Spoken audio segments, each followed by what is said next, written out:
Welcome into Any Given Thursday, live here on Chat Sports. I am Harrison Graham. You loyal followers of this show every single Thursday are probably wondering, where the hell is Chase Sr.? Well, he will join us shortly. He's doing some 49ers breaking news right now on the 49ers report, but should be with us in the next 10 minutes or so. I got producer Sam rocking with us today as well, so you guys will see and hear from him from time to time. But let's get the audience bumping here. Shout out your city. Let us know where you guys are watching from, and we'll give you guys some shout-outs. And we actually do have the Super Chat. It's somehow kept. Yes, we'll flash Super Chats as they come in as well. I'll give some shout-outs on Shouting Out Your City. Shout out to Tom Downey's burner account. Happy Vets Day to my fellow veterans. Yes, all veterans out there, shout out to all of you. You guys are the real heroes of our country. All Super Chats get on screen unless you're promoting terrorism or something crazy like that. L2 Cloud is in the UK. NFG says, what's up? What's going on, man? Clayton says Jackson, Mississippi. L2 Cloud is in the UK. Liz Bastick says Harrison is so cool. Appreciate that, Liz. Cleveland making the playoffs? ? Cavs are like 7-4, 8-4, something like that. They're playing good basketball right now. Losing Colin Sexton for some time does not help, but I do think they are playing pretty well out in the Eastern Conference. Say says he's in Chicago. North Little Rock, Arkansas is where Spencer is. Michael's up in Canada. Let's see. Providence, Rhode Island from Robert Bruce. I'm the Man is in Toronto. H-Town is where Taryn is. I'm seeing a couple hashtag NBAs. We will flash y'all's questions up on screen from time to time during today's live show, so join us for that. Tom Downey's burner account says Cavs are going to be the #1 seed. I'm not quite ready to go there, but they are certainly playing pretty darn well. Let us know, who is your favorite NBA player? Either current or all-time. Either way is fine. Favorite NBA player. And we'll get some shout-outs for this as well. By the way, Cavs are 7-5. My favorite all-time player is Dirk, but currently, I mean, obviously I like Luka a lot as a Mavs fan, but I'm trying to think just favorite pure player. Dude, I love watching Steph. And we can bring producer Sam Brown into this as well. I love watching Steph play. There's nothing like watching him get red hot from deep. Sam, favorite current player? There we go. My favorite current player is Luka Doncic as well. Favorite player all time, Dirk Nowitzki. Hey, so, we're real different, aren't we? I know. As the two Dallas, it's almost like we both grew up Mavs fans. I know. Those are the two easy answer choices, I feel like, when you are. I'm seeing a couple Zach LaVines. I like Zach LaVine a lot. He is balling out for the Chicago Bulls. They're 8-3 now. They're definitely for real. Justin Fields from L2 Cloud. Hey, he's maybe my favorite NFL player currently. Robert says Larry Bird. Terrence says Steph Curry, the Black Mamba from NFG. LeBron from Kareem. L2 Cloud's going with Curry. I see a Zydrunas Ilgauskas from Tom Downey's burner. I see Harrison I don't even know what that means. Curry from L2 Cloud. All-time Kevin Garnett right now. Zach LaVine. Let's see. NFG says Black Mamba. Let's see. D Rose from LLA Dubs. We got Allen Iverson when he was young. If Chase Sr. Was here, he would agree with you. He is a big Allen Iverson fan. I'm saying OBJ to the Rams, yes, for you NFL fans. We'll talk a little NFL at the end of the show. Take a look at Week 10. Odell Beckham has signed with the Los Angeles Rams, so they are all in. Kwame Brown, yes. Paul Pierce, a couple more. Let's see. See another D Rose. Appreciate you guys for weighing in. What's your favorite holiday? We just crossed Halloween. Thanksgiving's around the corner. Christmas and Hanukkah, of course, after that. Favorite holiday? I made this the live poll as well. What is it? And Sam, you can weigh in on this one as well. I'm pretty cliche. I'm a Christmas guy. I just enjoy it the most. Sam? You and me both. I'm a Christmas guy as well. I like the winter vibe. I have a lot of really good Christmas memories with the family. So that's just always the one that stood out to me. Like Thanksgiving I enjoy as well, and you know. You know why Christmas is better than Thanksgiving? Number one, turkey's a little overrated. It's not bad. It's a little overrated. And number two, No one's ever in a bad mood on Christmas, when you're getting but presents. when you grow up in a Dallas Cowboys family like I did, people half the time are upset because the Cowboys lose half a the lot time on you're having a bad Thanksgiving. Exactly. That's never going to happen on Christmas, though, because it's usually just an NBA Christmas, and, that's just a bonus. So It's funny how we're going to get some of that this year, too, though, now with the NFL playing. Oh, it's the day after at Christmas. There is one or two Christmas games, though. I think it's there are one or two. Is it the Browns? I think the Browns play on Christmas this year. Fine. I'll look it up. There you go. Favorite holiday. Michael says Valentine's. Odell is a Ram. Yes, we're aware. L2 says Christmas. Flag Day. I'm saying Thanksgiving. Our 2 Christmas games are Browns, Packers, and Colts, Cardinals. All right. Not bad. That's all right. I'll watch. I'll throw those games on. Brett, we got producer Brett signaling something in here. Carmelo Anthony in the chat as well. We've got, let's see, the Durantula on favorite player. Favorite holiday, get your votes in. My birthday, that's always the right answer. It's always got to be about you. You know what I'm saying? Yeah. Your birthday is your holiday. Yeah, exactly. If you got questions for us, use hashtag NBA or Super Chat. You can skip the line and we'll get your questions on the show. So hashtag NBA or you can Super Chat, and we will get to those questions as soon as possible. So stay tuned for that. We will certainly work that in. I don't think that one's right either. Let's see. Couple more shots. Someone says Christmas Day, Lakers versus Nets. Yeah, that's going to be a good game, although both those teams haven't been quite as good as we thought, largely due to injury and then, of course, the Kyrie situation.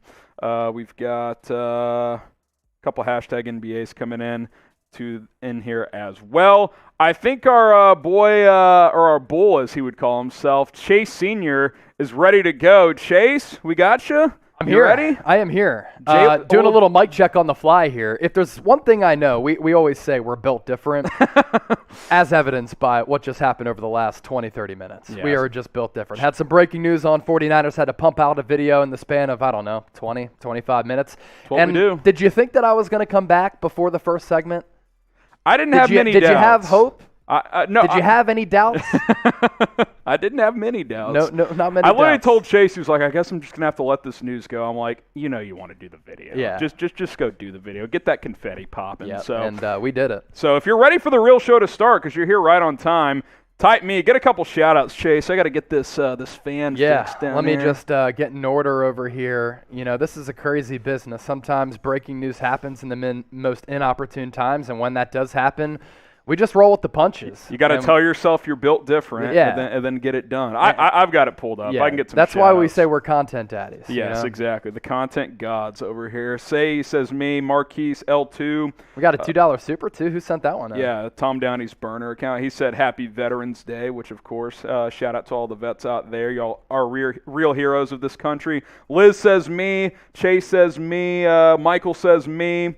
Anish is asking hashtag NBA. We will certainly get to some of those throughout today's show. So get your questions in, and we'll get things popping here on today's live show of Any Given Thursday. Chase Sr., my favorite reporter. Would you call yourself a reporter, I used Chase? to be. Not any longer. I'm no longer a Big J journalist. There's a reason I'm not a Big J journalist. I didn't want to get down with that lifestyle anymore. So we appreciate the sentiment, though. Yeah, I appreciate the compliment. I consider myself and us broadcasters and entertainers. I don't think we are a Big J journalist. We take news that comes out and give you the cold, hard facts and opinions behind that news. Yes.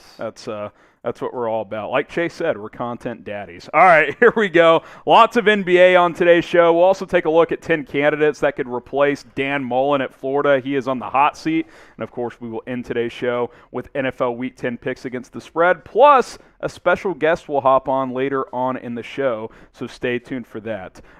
Rundown will always be at the bottom of the screen, what's coming up. And we're going to start with the latest around the Golden State Warriors, so stay tuned for that. It's Harrison Graham and Chase Sr. Any Given Thursday is ready to go here on today's show, so stay tuned for all that and a whole lot more.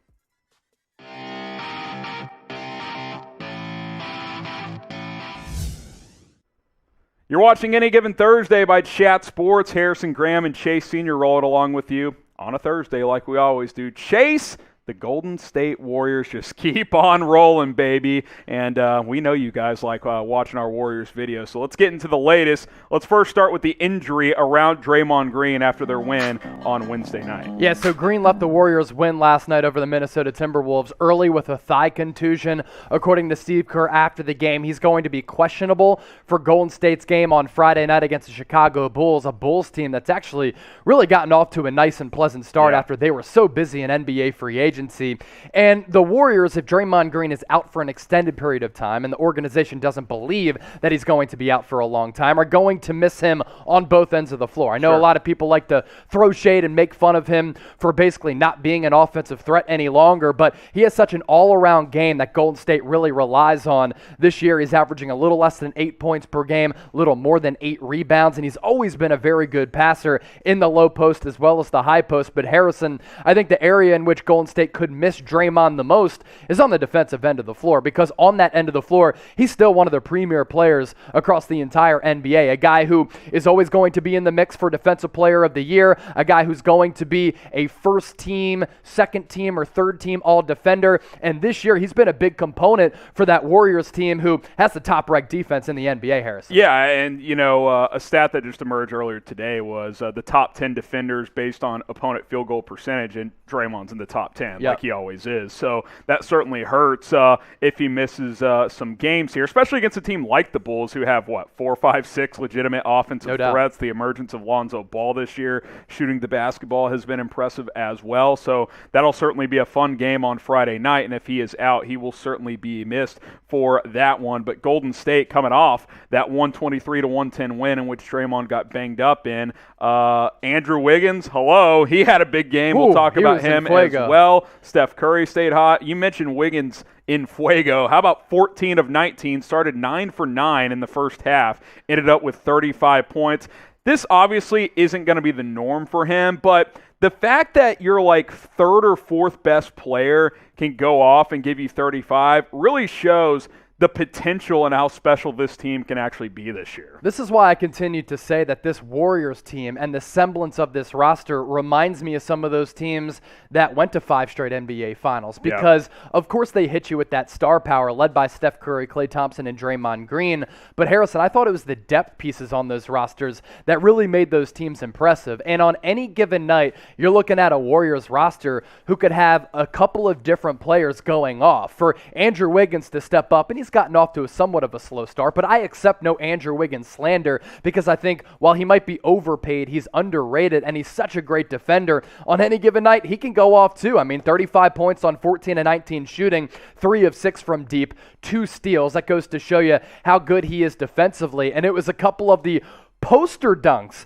on his former teammate and team, Karl Anthony Towns. He was giving the T-Wolves the business. That was the athleticism we saw when he was coming out of Kansas. That's why a lot of people compared him to LeBron James, which was extremely unfair, obviously. Here's what Steve Kerr had to say about Wiggins last night. Said he was fantastic, the aggression from the beginning of the game, loved his energy. Obviously, he was pretty excited to get to play against his old team, and we needed everything he brought us. The scoring, the running the floor, getting to the foul line, and knocking down threes. He was tremendous. And Chase, I mean, I think my point of earlier of if this is your third, fourth best player, and he's capable of giving you 30, we know he's going to defend hard. We know he can guard multiple positions and be that secondary type of scorer. But if he has 6 to 10 of these games throughout the season where he's carrying the offense, that's a nice little addition as well to his game. It's wild how much he reminds me of Harrison Barnes, with Barnes' role during some of those runs and what Wiggins has given this team on both ends of the floor. Yeah, similar style of plays as well, similar body types. It's very similar. Do you like Andrew Wiggins? Type Y for yes, type in for no. I think the storyline has really changed around him, and you guys get your votes in. And what's crazy about Wiggins, Chase, is I think he's the ultimate proof of, if you get into a winning culture and a winning situation in an environment that knows how to maximize talent like the Warriors have over the past decade or so, it can change everything. I mean, Andrew Wiggins was almost considered a bust by a lot of people when he was in Minnesota. You bring him in here, sure, he's never going to probably be worthy of that number one pick status, but he's a very good player. Like, he's become a really key component to this team, and I think the Warriors probably considered trading him, and they're probably feeling pretty good that he's on this roster now. The Warriors are Apple, and the Timberwolves are a team that cratered, or a business that cratered like 5 years ago. They're Radio Shack. It's not even close. It's Radio Shack. It's Kmart. It's all those other businesses that just couldn't adapt and evolve over time or be smart and savvy. The Warriors, Silicon Valley, exactly. Microsoft, Apple, the real ones. You want to prove Golden State can maximize talent? How about what Gary Payton II has been able to do? And what's crazy about him is, look, we know who his dad is, right? The DNA is in his blood, but the athleticism has been on full display over the past couple of weeks for Gary Payton II. He threw down a nasty alley-oop from Steph Curry last night.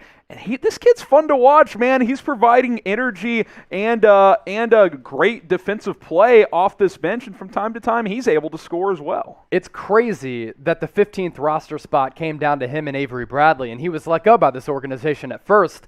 All other teams across the NBA had an opportunity to bring him in, and they didn't. Golden State did, and now it's Gary Payton II coming in off the bench, who has really given this team awesome minutes. And I'll tell you this, did any of us know that GP2 was flying and had bounce like that? I don't remember that on the scouting report coming out of Oregon State several years ago. He's got pogo sticks, Harrison. That dunk last night was crazy. He's still gliding in midair as we speak. I mean, hey, dunk contest? He'd be the perfect guy to be in a dunk contest. Let's go. I'm in. Get Gary Payton to the dunk contest. There's no doubt about it. And you mentioned that point, Chase, of choosing Gary Payton over Avery Bradley. Looks like that was the right call. Golden State fans were right, and I have to give them credit because our Warriors channel has been growing like crazy. A big reason for that, passionate, diehard fans who tune into our videos that get 30, 40,000 views sometimes. Last year, when GP2 got signed by the Golden State Warriors, they were saying, this guy has to be a part of this core moving forward. GP2 should be getting more minutes. And I'm like, he's a rotation player coming in off the end of the bench. That's about it. But actually, he can actually be a key cog of this rotation. So shout out to Dubs fans for keeping us in check and being right about GP2. They were right. I mean, the thing about Warriors fans is, they're diehard, nitty-gritty fans, right? Because this is not one of the blue blood franchises over the history of the NBA. This is a fan base that is very passionate. They always used to sell out the old Oracle, and obviously now in San Francisco, they got passionate fans there as well. Let's transition from a new name in Gary Payton II to an old one. Kelly Oubre was moving on from him a mistake? We'll tell you here in just a few moments, but I do want to tell you guys about our sportsbook partner first in just a moment. That, of course, is BetUS. Guys, bet on the Warriors. If you don't know how to gamble on sports, just money line the Warriors every night. You don't even have to worry about the point spread. You're going to make some money. They're 10-1. Go to chatsports.com/bet. Use our promo code CHAT125. You put down $100, you'll get that $125 for free with that 125% deposit bonus. The key is to use the link below. Otherwise, you can't take advantage of the promo code, which, of course, is CHAT125. All right, Kelly Oubre, Chase, who we saw last year when he's hot, he's hot. When he's cold, he's cold. That's been true this year. Well, he was sizzling against Memphis last night. Was it a mistake letting him go, or is this just like one of those random Oubre games? I've just had some Warriors fans slide in my DMs saying, Chase, it's a mistake that the Warriors let Kelly Oubre go. Well, last night, you just saw the numbers. He had the best bench performance of any Charlotte Hornet in the history of the franchise, and I understand the history of the franchise isn't that long. They haven't had a lot of great players, but Kelly Oubre last night was great for a night. But here's the problem. He's way too inconsistent, and I thought you hit the nail on the head, Harrison. When he's hot, he's hot. When he's cold, he is frigid cold. And it isn't a mistake that Bob Myers didn't elect to bring him back in NBA free agency. So for those asking, the answer to that question is no. 2 years, $24.5 million, way too much for Kelly Oubre. And I think what I love about what the Warriors did in free agency, they used that money and allocated it to multiple different players instead of just one player. Yeah. And that's why the depth on this team is so great. And that's something we've talked about dating back to the end of last season. I mean, just go back to the game against the Grizzlies, the play-in game. Yeah. What was the problem? after Steph Curry, he had no help. Like, you had to get some depth on this roster, and letting a guy like Kelly Oubre go helps you do that. You're able to bring back a guy like Andre Iguodala. You find Gary Payton out of nowhere. You get guys like Otto Porter Jr., guys who have played in this league for a long time. So I think that doing that ultimately was the right move. And honestly, for Oubre, it was probably better for him, too, to just get with a young nucleus in Charlotte, get a better opportunity. So, hey, we'll be tracking Kelly Oubre all season long on Golden State Warriors Today. That I can promise you. But I think it's a bit of a one-game anomaly more than, it was a huge mistake. Guys. Nice word there. Warriors, anomaly. Warriors are what, 10-1? Yes. I think they'll be best record in the league. Yeah, they're going to be just fine. Do you miss him, though? I know we do. Type N for miss. Type H for, he's gone. Who cares? Let us know down in the comments if you miss Kelly Oubre Jr. or not. And while you're at it, hey, subscribe to Golden State Warriors Today. It's youtube.com/WarriorsTV. Don't miss any of our videos. It's basically Warriors Daily at this point. Chase, they call him the content daddy over there. youtube.com/WarriorsTV for some more Warriors videos. All right. Warriors fans in the chat, do you miss him? Someone says Wiggins is better than Oubre. Yeah, I don't think there's any doubt about that, especially defensively, right? Oh, for sure. Yeah, I like Wiggins better than Oubre, for sure. Yeah, 100%. Not at $30+ million. Yeah, he's too expensive, but he gives you. As I always say, overpaid but underrated, in my opinion. Yeah, and that's the rare combination. I'm tweeting out Niners here, by the way. Someone says he gone. Luke says he gone. Robert misses him. Marquise misses him. I can answer a couple of NBA questions while Chase gets that out. Mr. Clean says, how far is Golden State going? Look, I think they're the team to beat out West right now. I know Chase agrees with me. They don't even have Wiseman and Klay Thompson back, and they're still 10-1. Schedule's been a little bit pretty manageable early on, but I think this Warriors team is going to be a force to be reckoned with in the Western Conference and in the NBA. Get to one or two more here. NFG Cole, I'm going to report Luka Doncic for hacking and exploiting in clutch moments. I don't know what does he mean by hacking and exploiting in clutch moments? Sam, do you know what he's talking about there? Like just trying to draw fouls or something like that. Like, imagine a superstar player trying to get to the free throw line in clutch time. Couldn't be me. It's never happened before. If I was a superstar in the NBA, I'd try and just get every single point from a jump shot. Yes. L2 Cloud says, should the Bulls trade for Miles Turner? And also Packers fans in shambles after missing out on OBJ. Miles Turner's balling out this year for Indiana. I don't know why where he would fit in with the Bulls unless you're going to trade Nikola Vucevic, who actually just went onto the COVID list. But yeah, I think that Turner could be on the trade block, and it's probably going to cost a lot of money to try and trade for him. Coming up in just a few moments, we'll get into the latest Lakers news and rumors and get you caught up on the purple and gold, plus a potential positive sign when it comes to LeBron James and his potential return from injury, so we will certainly break that down. Also, if you want your guys' questions answered throughout the show, use hashtag NBA, or, of course, if you want a super chat, that's a guarantee to get on the show, and we will answer all of those questions. So use hashtag NBA or super chat to get those questions on the show. All right, let's talk about the Lakers coming up right now. He's Chase Sr., I'm Harrison Graham. It is Any Given Thursday by Chat Sports. We go live every single Thursday, 5 o'clock Eastern, 2 o'clock Pacific. Let's talk about the L.A. Lakers. Picked up a big win on Wednesday night, but we're actually going to start in a different area. Is there regret in letting go of Alex Caruso, Chase? As the person who hosts Chicago Bears now at Chat Sports, I see a lot of Bulls Twitter on my Twitter feed. They are loving Alex Caruso right now, and for good reason. He leads the NBA in steals, and that's coming off the bench. Yeah, no, he's been really good defensively for the Chicago Bulls, and the Lakers have certainly missed him on that end of the floor because they've lacked a lot of defensive playmakers, and also his three-point shooting is some of the best that it's been throughout his career. And Alex Caruso admitted that in NBA free agency, the Lakers didn't come close to matching the Chicago Bulls offer. He went on the Old Man and the Three podcast and said Lakers weren't close to giving me the bag. Instead, I got the bag with the Chicago Bulls. Ended up signing that 4-year, $36.9 million contract with the Bulls. And the Lakers, I think, have just missed him in multiple areas, defensively and offensively. $9 million per year annually for Alex Caruso is a little steep.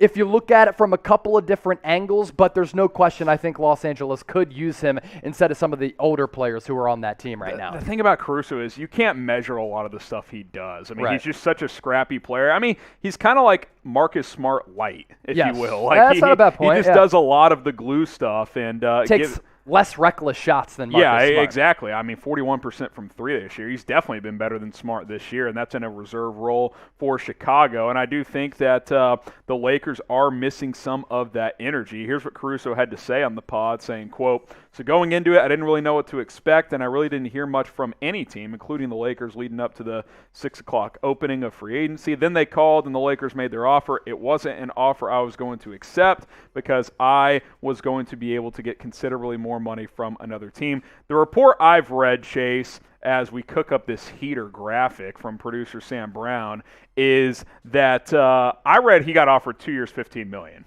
Yeah. So half the years, $7.5 million per, and about $2 to $2.5 million less per year. A guy like Caruso, this might have been his one chance to cash in, so he had to take the bag in Chicago. And it's not like he went and secured the bag with an awful basketball team. He went to arguably the perfect situation out there. Chicago, with that starting five of Zach LaVine, DeMar DeRozan, Lonzo Ball, Patrick Williams now out for the year, so they've kind of been filtering a couple players in at that 4 spot. Vucevic just went on the COVID list. They're bereft of really good defenders. So what Alex Caruso is able to do is give them a defensive edge, a hard-nosed player, and then also come in off the bench, and while giving them some defense, stretches the floor as well. Yeah, and look, I don't think $9 million is too steep for the amount of in today's NBA. Probably not. Versatility is so valuable today. If you can guard multiple positions, if you can handle the rock, if you can shoot, and if you can defend, I mean, he does a little bit of everything. He's not elite at anything, but he's good at everything. I mean, he's a guy that came in with limited talent and became a good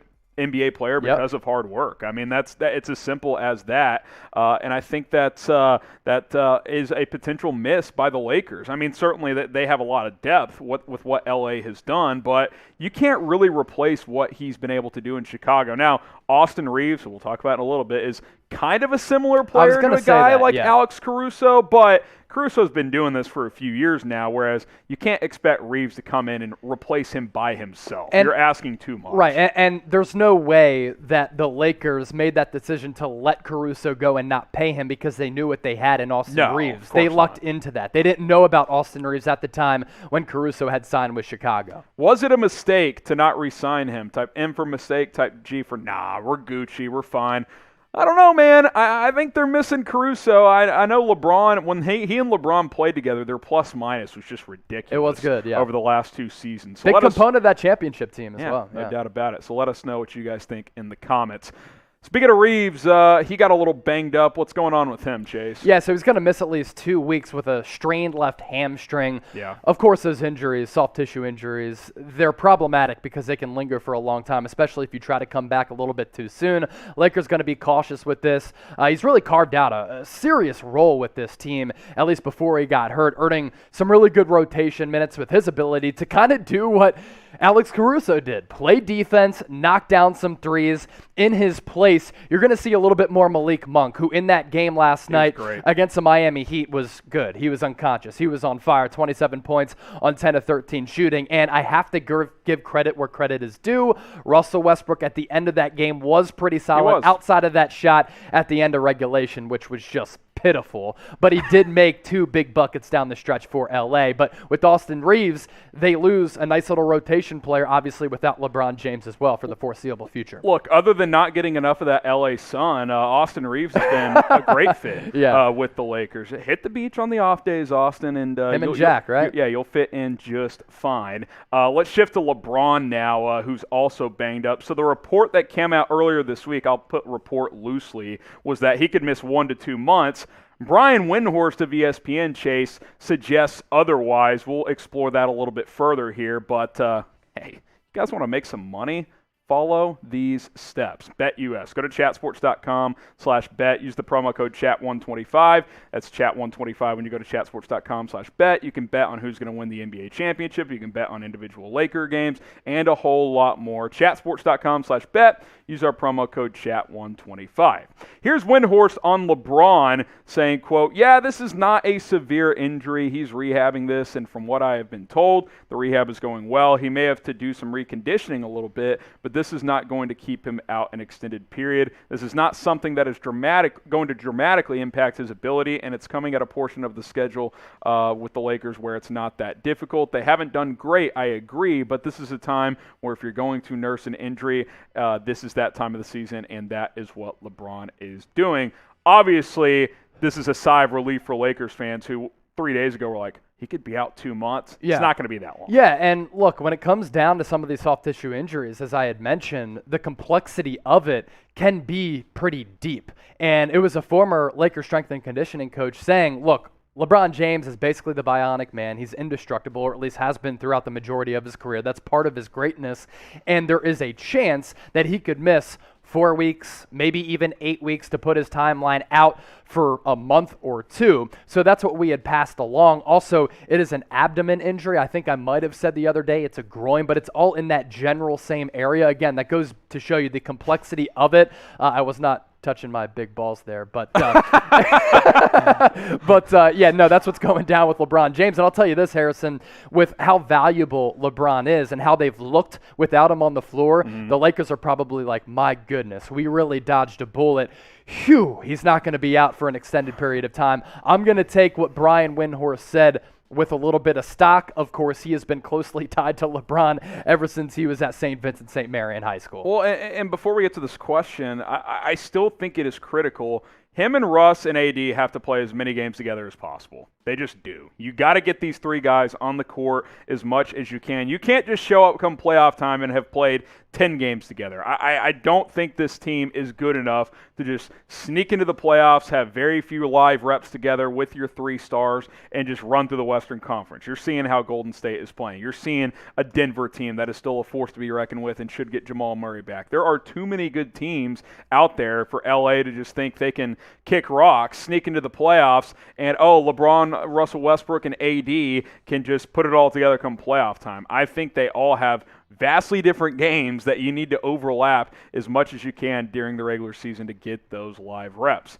Answer this question. The Lakers are best team in the West. If you had to say today, number two, would you put them as the second best? I don't think so. They haven't played like the second best team in the West. They have the talent to become that, but I think it's Golden State number one and everybody else after that, Harrison. I'd put them in the middle of the pack. Jazz and Suns are 2 and 3 right now. Denver, Dallas right after that. I don't know. I think they're anywhere from like 3 to 8 right now, which is an interesting place to be. If you guys want more Lakers videos, there's only one place for you guys, youtube.com/LakersTV. Harrison, Chase, we're plugging out videos for you guys all the time. They call us the content daddies here at Chat Sports. Closing in on 40,000 subscribers as well. Hey, we're all, by the way, you Lakers fans, our Golden State Warriors channel is humming. Yeah. So if you want to hold off Warriors today, you got to sub, spread the word, share that link with a friend, youtube.com/LakersTV, the latest Lakers news, rumors. We'll have you guys covered all season long, and don't let the Warriors catch up because that channel, it's sizzling, believe it or not. All right, give us some shout-outs here. Fill in the blank. They are the blank team in the West. Tom Downey trolling his burner account 17th, even though there's not 17 teams in the West. Chase Davis, let's go Bulls. Bryce Ward saying, is this a Q&A? No, but we're doing a Q&A later, correct? Or no? We're sprinkling Q&A throughout the show. Answering questions. We'll answer a couple in right the middle here. of segments. So always use hashtag NBA, or you can super chat. So there you go. Anish says the 7th seed. Jay Parent says 4th. Hansen says 6. I think that's fair, 4 and 6. I mean, they're kind of middle of the pack right now in the Western Conference, but a lot of ball to be played. Say Please give me phonetic spelling or pronunciation. I said Anunoby last time, so I apologize for that because I didn't come close. That is incorrect. I don't know what is correct. I just know that that's incorrect. What do you think the Bulls are going to do now that Vucevic is in health and safety protocols? Out for about 10 days. Yeah, it's not I'll say this too. Vooch, as good as they've been, Vooch hasn't really been the reason why. He's averaging like 13 a game. So imagine once he gets going how good this team could be. I think you'll see some small ball, more run and gun with Lonzo leading the way at point guard. Obviously, with Patrick Williams down, your front court is a little bit thin at the moment. But on the positive side of things, Kobe White is starting to practice again. So he should return somewhat soon to give you some more depth as well. Evan Henders asks, Billy Donovan, Coach of the Year, plus Bulls trade for Marvin Bagley. That's interesting. I think Bagley to the Bulls would be pretty fascinating. Well, so losing Patrick Williams hurts gonna them a lot. Especially come playoff time. Exactly. He's maybe their best defender. He's a very good player, and he looks to be a steal from the draft back in 2020. Had a marvelous rookie year coming out of Florida State and gives them a defensive bulldog that now they don't have, and he's going to be a loss for the rest of the year. So that's a big loss. Marvin Bagley plays the 4, similar position to Patrick Williams. Doesn't defend, I think that'd be kind of cool. Doesn't defend like Williams does, but I'd just like to see Marvin Bagley go to a different place for a change of scenery. I think it could help his career and confidence. Yeah, no doubt about it. We'll get to the super chat, and then we will keep it moving here. Is OKC still the black eye of the NBA? They're not a black eye. Because, no. They're Shai Gilgeous-Alexander's balling, and Josh Giddey looks to be out of Australia. Great draft. Didn't they beat the Lakers twice? Yeah. I mean, they're playing hard. They're just attempting a very long rebuild. It's kind of similar to what Philadelphia did a few years ago. And while that hasn't turned into a championship, Philadelphia has been contending in the East for several years now. Yeah, Philly just got dragged because it's Philly. Nobody cares about OKC. Go. All right, last one from Marquise, then we'll answer some more questions later. Who do you guys have in the NBA Finals this year? And also the latest on Clay. I'll just spitball here. Heat. Yeah, I'll go Warriors out of the West. Heat's a good one. Yeah. Bucks maybe if they get healthy. Yeah. Nets. Who knows what happens with Kyrie? Man, Durant. If Harden can figure it out. Durant dropped 30-plus last night on 11 of 12 shooting. He missed one shot. Crazy. What's up, Sam? Just for the narrative, I want to say Warriors-Nets. Warriors-Nets? Just for the narrative. The KD. I'd love it. That'd be electric. I'd love it. I'd love it. All the not just for the storylines. Lose their shit. The brand of basketball and the style of basketball would be litty. A lot of fun. I'd hammer the over in every single game. I don't care what number it is. Give me points. No man, we'll see. It's been an intriguing start to the season. It hasn't been just the coming in. It was like, the Lakers and Nets are just going to run shop, and that hasn't been the case. I think the new rules have thrown a tinker into things, and there's been some injuries as well. So it's certainly been a bit unexpected, which that's been the case since the Warriors' first dynasty kind of ended, which has been a breath of fresh air, I think, for the NBA the last couple of years. All right, let's talk about the Dallas Mavericks. They lost to the Bulls last night. Let's catch you guys up on what's going on with them. Harrison Graham and Shea Sr. here on Any Given Thursday by Chat Sports. Let's talk about the Dallas Mavericks here, who sit 7-4 after their loss to the Chicago Bulls on Wednesday night. Lost by 10 in Chicago. Certainly not a bad loss the way the Bulls have been playing. But, Chase, I talked about this on Mavericks Today, actually yesterday on Wednesday afternoon, and said, because the Mavs were 7-3 heading into that game, but I posed the question, are the Mavs just a team that beats bad teams and loses to good teams, or are they actually a legitimate team? I wanted to watch this game, which I did, and they were very competitive, but they lost.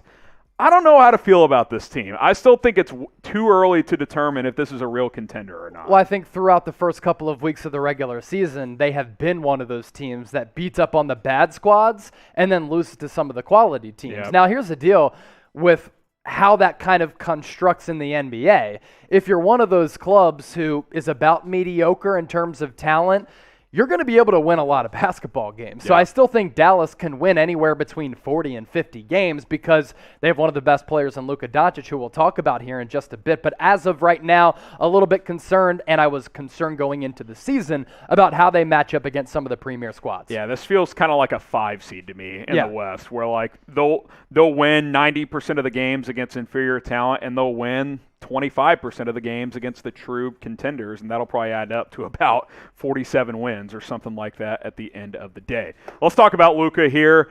Struggling just a bit. I mean, he's certainly not James Harden struggling. He's still playing at a high level, but for his standards, his splits have certainly been down. The three-point shot hasn't been there. The free throws continue to be problematic, dating back to last year. Not to Ben Simmons level, of course, but about 70%, which he has too good of a stroke to shoot 70% from the free throw line in his fourth year in the NBA.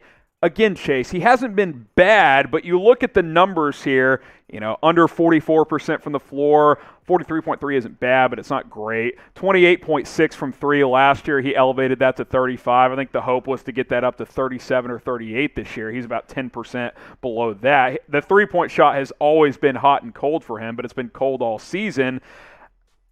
He's kind of playing like at a C-plus level for his standards right now. The good news is his C-plus is still a top 15 player in the NBA. Yeah, we're seeing something very, very fascinating in the early portion of this season, Harrison. It's the fact that some of the best scorers across the NBA are struggling mightily to shoot the basketball. Now, a lot of people are probably like, why? Why is that happening? So the NBA changed from a Spalding basketball to a Wilson basketball. And when shooters say that that's the reason why they're struggling, the smallest things can throw a shooter off, just like the smallest of things can affect a pitcher or a batter or a golfer. And I think that these shooters and these bucket getters can't really get a feel for the basketball because Luka Doncic, let's be real, he has the talent to be a 45 to 48% shooter from the field, and he should be between 35 and 40 from distance. He's not even close to that right now, but nor is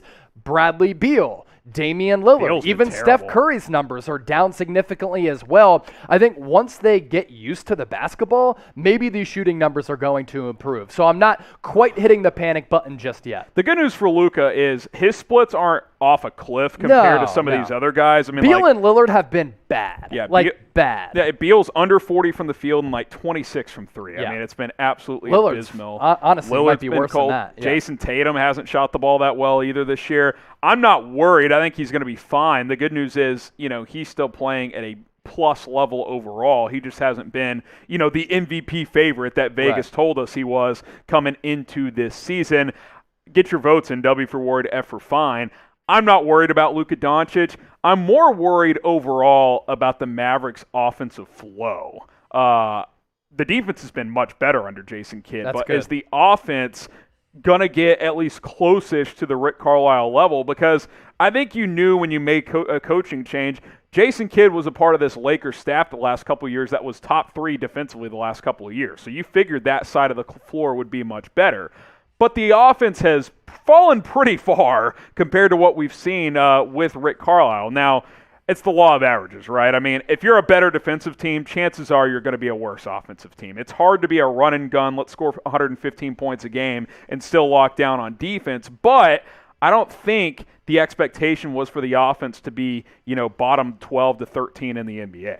Yeah, and you can say I'm not worried about Luka Doncic, and I'm not really worried about Luka Doncic either. My only issue with Luka, I know that he was excellent for Slovenia in the Olympics, taking them to the Olympic Games for the first time, able to medal for the first time. I know he put in a lot of work and played a lot of basketball during the offseason, but when I watch him, that level of explosion isn't quite there. And Luka Doncic has never been the twitchiest guy, but is he a little bit overweight? I think when you watch him, he looks a tad overweight. Again, I'm not too concerned about this. I think over time, he's going to slim down. He looks nothing like James Harden, whose feet are slow, his handle is slow, his shooting numbers maybe even worse than Luka Doncic, but I think Luka is rounding himself into shape, and this has been somewhat of a concern over the last couple of years with people inside and outside the organization that he's kind of a little bit pudgier. Now, again, Luka Doncic doesn't have the body makeup of being some bodybuilder who's cut and ripped, but I think he's just a little bit overweight, and because of that, his numbers have fallen off just a bit. Again, not concerned, just pointing that out. The thing with Luka is he's always kind of had that baby fat look, you know, where kind of like me. He's never going to be super ripped and cut like a LeBron or someone like that, or even like a I don't know. What's another good example? Even like a Jason Tatum, we're like a Russell Westbrook. Yeah, he's never going to be that. But I think there's something to that. Trim some of that body fat off. And look, he's 22. That could still be. He just has some of that youth in him a little bit. He's not strip club James Harden last year. No, he's not wearing the fat suit like Harden was, or he's not Zion. I mean, my God, Zion could play left tackle for the Cowboys right now. No, you don't want that if you're Zion Williamson. You kind of see the point of the stats by season. We've run through a couple points per game and 3-point. We'll bring in fellow MFFL Sam Brown in here. Give us your thoughts on Luka and the Mavs right now. First off, I don't think we should move past the fact that Chase was slightly fat shaming. But I used to be fat at one time, so I have no room to talk. I kind of still am. I used to be pudgy like Luka. That's fair. That's neither here nor there. I digress. I think you're starting to see with the Mavs what you see with every new coach, where the offense is just lethargic because they're not picking up on all the little nuances. How do you adjust when you're playing against the zone? How do you adjust when you're playing against man? How do you adjust when you get double team down low? There's just a couple. It's just a lot to work through, I think. And it doesn't help who we'll talk about Kristaps Porzingis in a moment, where he's constantly in and out of the lineup again. I mean, and that's really the KP dilemma, which we'll get into once again here, is when the guy you've paid to be your second best player is in and out of the lineup constantly, it becomes hard to find a rhythm offensively. It just does. So we'll dive into that even deeper in just a moment. But first, subscribe to Dallas Mavericks today at youtube.com/MavsTV. We're plugging out 3-4 videos a week over there, keeping you guys up to date with everything surrounding your Dallas Mavericks. So if you're a true MFFL, go subscribe. If you're watching on our Mavs channel, just hit that red subscribe button. All right, let's talk about KP. Bleacher Report listed out a biggest disappointment player for every single team. They had KP for the Mavs. Now, ironically, as the future is still to be determined for Porzingis, he actually is coming off probably his best game of the season against the Chicago Bulls. But kind of the point I mentioned a moment ago, Chase, is the constant in and out of the lineup due to the health. It just makes it challenging for a team to figure out, okay, who are we when he is in the lineup? Who are we when he's not? Because he's constantly in and out. And that's the thing with Kristaps Porzingis. It's the inconsistency, not just with his play and production, but his availability on the basketball court. So it's really hard with a new coach, as Sam had mentioned, to find that rhythmic form of consistency, continuity, getting this offense and a new system to gel together. And then he's been in and out of the lineup, and then his play is so sporadic as well. That's been my problem with Kristaps Porzingis. The talent is certainly there. The production just wavers dramatically. The good news for the Mavericks is despite some of the offensive challenges, despite Kristaps missing about half the games, I mean, they're right there. I mean, they're 7-4. It kind of goes back to what we said earlier. They've taken care of business against bad opponents.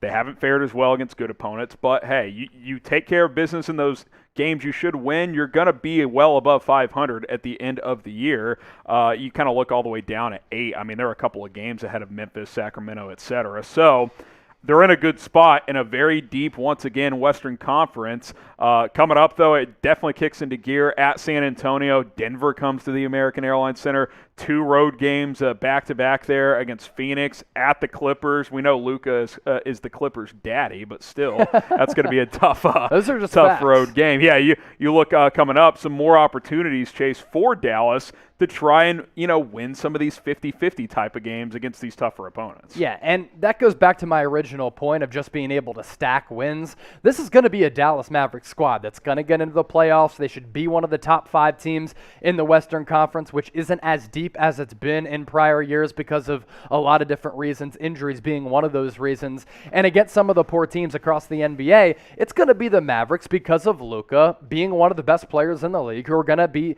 victorious in a lot of those games. And that's a great example of just being able to stack those dubs, get that confidence together, but also kind of get in step and get in rhythm with that new offensive system. Hopefully Porzingis can find some rhythm, build off a nice game against Chicago. He's been back for 3 games. 2 of them have been solid, over 20 points against the Celtics on over 50% from the field. He was over 20 points against the Bulls. I believe went 9 for 17 in that game. So 2 out of 3 games, it's pretty solid there. Wasn't very good against the Pelicans, but if he can just stay available, I mean, that is so critical for this team moving forward because if he's playing for every 2 games he plays, if he's missing 2 more, you just can't find any real continuity within this starting lineup. So hopefully he's able to stat good performances and stay available. I know how you feel about KP, and I'm kind of right there with you, but you don't really have a choice if you are the Dallas Mavericks. Yeah, multitude of reasons why I'm out on KP. He has a lot of talent, generational talent, just hasn't been able to stay healthy enough. And because of those health issues, his play and production have just been way too sporadic for me. So we can look at what he did against the Chicago Bulls, and he was very good against Chicago. But can I count on KP on a night-in, night-out basis? History shows me, at least recent history shows me, throughout his entire Dallas Mavericks tenure, that you can't trust him. And I don't trust him on top of the fact that he's getting paid a large sum of money, and I don't think he's lived up to the expectations of being worthy of that price tag. Yeah, I mean, listen, I don't. There's almost nothing he can do that would justify that contract at this point. I mean, unless he's healthy for the remainder of that contract and is averaging 20 and 10, there's no way he'll ever live up to that. But if you're the Mavs, you just have to accept that fact because you can't go back in time and change that decision. So it is what it is. What are your guys' confidence level in KP? Scale it from 1 to 10, 1 being not at all, 10 being very confident. I mean, it's like a 3 for me. He's still a good player when he plays, but he's not a great player, and he just doesn't play nearly often enough. So let us know what you guys think down in the comments. We can give some shout-outs on this one. Again, 1 being not confident at all, 10 being incredibly confident. Again, I'm at like a, 3 at the end of the day. Sam Z says he is at a 5. Almost 300 people watching live. This is our largest audience yet here on any given Thursday. We got up to 310, brother. So kudos for you. Oh, we did? Yep. We were up to 310? Yep. Let's ride. Goal was to get to 250. We crossed that. Shout out to you guys. Daniel says 4. Rashard Lee, 2. Tom Downey's burner says negative 69. Rick Bennett is back. Rick Bennett, what up, man? Is that 30 bills, Rick? Rashard 30 Lee. bones, Rick. 30 bones, Rick. Joseph says 5. Negative 1 from Noah. Rashard Lee says 2. Who should the Thunder sign? I'm kind of craving a beer too. Stay patient. Are you? I mean, I could use one as well. Yeah. I think Marshall Green could get us a couple of sluggies out there. I don't know if he's locked in. Trace, anybody? Can we get some beers in here? Guess not. No one seems. Sounds good, guys. No one seems to want to help us. Talk. As my mic cord. Trace has us. Yeah, Coors Light, Trace. We'll see you. Harvard, Arkansas has us. That's been up for question recently. Scale up from 1 to 10. We'll get to a couple of your questions. Anish. Here. Anish says, "What up, brother? Who's the MVP favorite? Katie and Steph." Man, that's a good one. I'll lean Steph because they're 10-1, winning more games. But Katie's been remarkable, and he probably just put together the single best performance of the season. Bro. I got you. Yeah, we'll do a little handoff here. Yeah. There you go. Oh, double dip. Yeah. What a time to be alive. 2-piece. Walking Bucket says, let's get to this next one here, Sammy boy. Here we go. Can the Celtics make a run in the playoffs? Yeah, they can, but they've got to figure it out quickly. Quickishly. There's still a lot of time. It's weird how that team's playing right now. Yeah. So up and down. What's weird about that team is outside of Jaylen Brown, no one is playing up to their standards. No. And if you do that, you're not going to win games. Yeah. I mean, you got to play to your standards, if not higher than that for certain players, and that has not been the case. One more here, then we'll get to our next segment. Hanson Lange, could the Jazz do anything to win a championship with depth and an all-around team they have, or is it that they don't have star power to win? I still stand by this, Chase. Had Conley and Mitchell not gotten banged up last year, they might have won it all. Yeah. That team was so hot with about a month left in the regular season, and then Mitchell gets hurt, and then Conley gets hurt in the playoffs. It's just like, if they were fully healthy, they might have won the entire thing. Prior to Donovan Mitchell hurting his ankle during the three-quarter mark of the regular season, there was a 10-15 game stretch in which he was averaging 30 to 35 points per game. He was sneaking up as an MVP candidate. And on the floor any given night, Donovan Mitchell has the talent and scoring ability to be the best player on the floor that night. They were up 2-0 against the Clippers before the Clippers came back. So I think the Jazz are good. They're well coached. They're a deep roster. They do have some star talent. I think they can win the West easy. Yeah. It's up for grabs. It's wide open. Golden State's the team to beat, but I think Utah's right there on their heels. Let's talk a little New York Knicks basketball here on any given Thursday. Harrison and Chase with you on Chat Sports. And the New York Knicks continue to be a very interesting team here in 2021. And I saw an interesting idea around the Knicks here, Chase, circulating on the internet. Bleacher Report first named DeAndre Ayton as a trade candidate, and then I saw some ideas, some rumblings about could the Knicks trade for DeAndre Ayton. So initial thoughts on Ayton possibly getting to Madison Square Garden. We'll continue to break this down and dissect it on today's show, but the New York Knicks have been in on a variety of big men over the last couple of years. Now, let me preface all of this by saying I like the growth of Mitchell Robinson. I think Nerlens Noel is a twitchy player who brings you a lot of value as a starter or coming in off the bench because he's an excellent defender and shot blocker, but also he's got that athletic ability to get out to the three-point arc as well. They've been in on guys like Miles Turner, at least doing some intel on players like that. So why not talk about DeAndre Ayton? Bleacher Report naming him as a potential trade candidate for New York because over the offseason, he wasn't able to come to a contract agreement on that rookie max contract extension that Luka had signed, that Shai Gilgeous-Alexander had signed, that Trae Young had signed. So is that an indication that the Phoenix Suns don't figure DeAndre Ayton to be a part of their long-term plans? If that's the case, I would certainly continue to check in on big men, especially the likes of DeAndre Ayton, who last year really burst onto the scene as one of the best overall emerging young players in the NBA. So this is the trade idea that was proposed after that Bleacher Report article surfaced. Ayton to the Knicks for Mitchell Robinson, Obi Toppin, Alec Burks, and 2 first-round picks, the 2023 one being one of those picks from the Kristaps Porzingis trade with the Mavs. So, that's kind of an extra pick the Knicks have laying around. But I got to say, man, I like Ayton a lot. I think he's a little undervalued. That's 3 legitimate rotation players, though, right? Yeah, no, I really like the growth of Obi Toppin. Alec Burks gives you a flamethrower coming in off the bench. And as I mentioned, I like Mitchell Robinson. And there have been signs of growth there. And here's the deal. When you match up Mitchell Robinson with DeAndre Ayton, you're paying both of those guys a different amount of money. I mean, DeAndre Ayton is going to get close to a max contract. So my issue with Ayton, are you willing to pay that much money for a big man who has certainly made strides? He has certainly progressed. He has developed into one of the best all-around big men in the league. Last year, he was excellent defensively, pretty good offensively, even though he's somewhat limited on that end of the floor. I personally value big guys who can stretch the floor a little bit and knock down some threes. DeAndre Ayton, not that guy. I do like his age. I'm just not sure I want to pay that much money because I do like the New York Knicks roster right now, and I do like their front court options as well. Yeah, I just 2 first-round picks on top of 3 legitimate rotation players for a guy that Phoenix, that's in a championship window, isn't willing to pull the trigger on yet. That's puzzling to me. That seems like a lot. I think it's too much for Ayton because when smart organizations make a decision like that, that tells me if Phoenix isn't sold on Ayton, that's the thing. Why should the Knicks be? Why should the Knicks give up, and we'll re-show the trade here, why would they give up 3 players, 2 under the age of 25, and Mitchell Robinson and Obi Toppin, Burks, who, sure, he's not a spring chicken anymore, but he can give you 20 on any given night off the bench, and 2 first-round picks for DeAndre Ayton?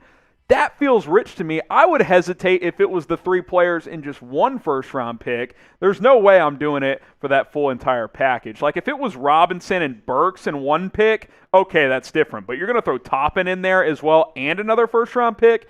I think it's too much. I think the Suns would actually win that trade because they would get a lot of depth. Let us know what you guys think. Type K for Knicks, or you can type S for Suns. Now, certainly DeAndre Ayton is the best player in that entire package. No one is disputing that, and I think he could average better numbers than this in New York. I still think he could be a 20 and 12 type of guy because he can stretch to the mid-range and occasionally that three-point line as well. We know he's a good defender as a big. But again, Chase, I think your point of bigs, they have to be special to pay them big money.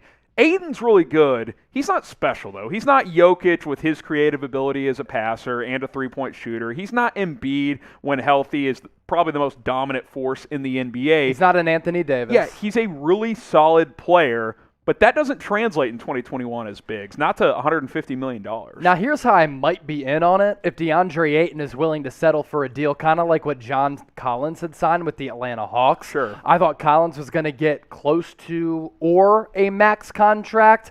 And what he ended up signing with Atlanta, 5 for 125. That's something that would intrigue me with DeAndre Ayton, because this is what you can count on every single night he takes the floor. He's going to give you an elite defensive presence. He's going to be a good rim protector. Rebounding machine. Putbacks. Little two-man game with him coming off the pick and roll. Pick and if pop, Emmanuel too. Quickly is your long-term point guard. And while I said that DeAndre Ayton isn't a quote-unquote floor spacer, he's not going to knock down a lot of threes, although he'll attempt some. He does have a little elbow and baseline jumper. Yep, there's no doubt about that. I just think that Robinson and Toppin are still improving players. I mean, like, these are guys that can continue to get better.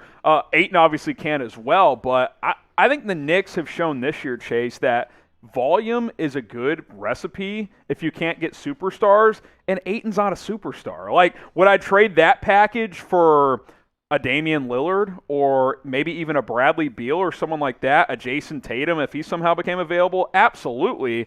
Not for DeAndre Ayton, though. I want to see if Mitchell Robinson can continue to improve. I want to see if Obi Toppin can develop into being a stretch four and a starting piece in my lineup down the road for New York. I don't know if I'm willing to throw that all away for DeAndre Ayton, who is still young and improving, but I don't know if he can ever be like a 25-point scorer. And here's the thing, too, moving off of that, I'm still intrigued by Obi Toppin and what he can give you. A former top 10 pick whose rookie campaign, he wasn't all that great, and I've seen flashes of him becoming a very productive player, averaging a little less than 8 points per game. He's going to be a very good rebounder.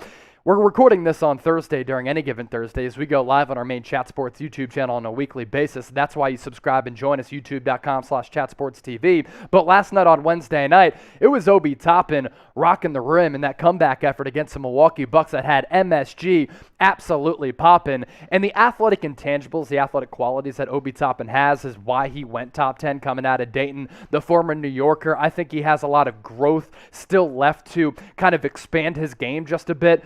But from year one into the Summer League, now to year two, I like what I've seen from Obi Toppin. That's just another reason why I'm not making that trade, giving up player assets, draft capital for a player that I really, really like in DeAndre Ayton, but you have to factor in the money that he's going to get. Yeah, I don't think there's any doubt about that. So we'll certainly monitor Ayton because the Suns don't seem sold on him, so a trade could be possible between now and the deadline. If you want more free Knicks videos, we are the channel for you, youtube.com/KnicksTV. If you're watching on Chat Sports on Any Given Thursday, go check us out over there, youtube.com/KnicksTV. Now, it is interesting to at least think about, right? Like, if they were to get Ayton, this starting five is pretty damn intriguing with Kemba, Fournier, Barrett, Randall, and Ayton. Obviously, that starting five is better than what you have, but then the depth really goes away because you would lose Burks, Robinson, and Obi Toppin. That's the negative part about this. And I think the bench unit would take a major hit, and I've said so many times on New York Knicks now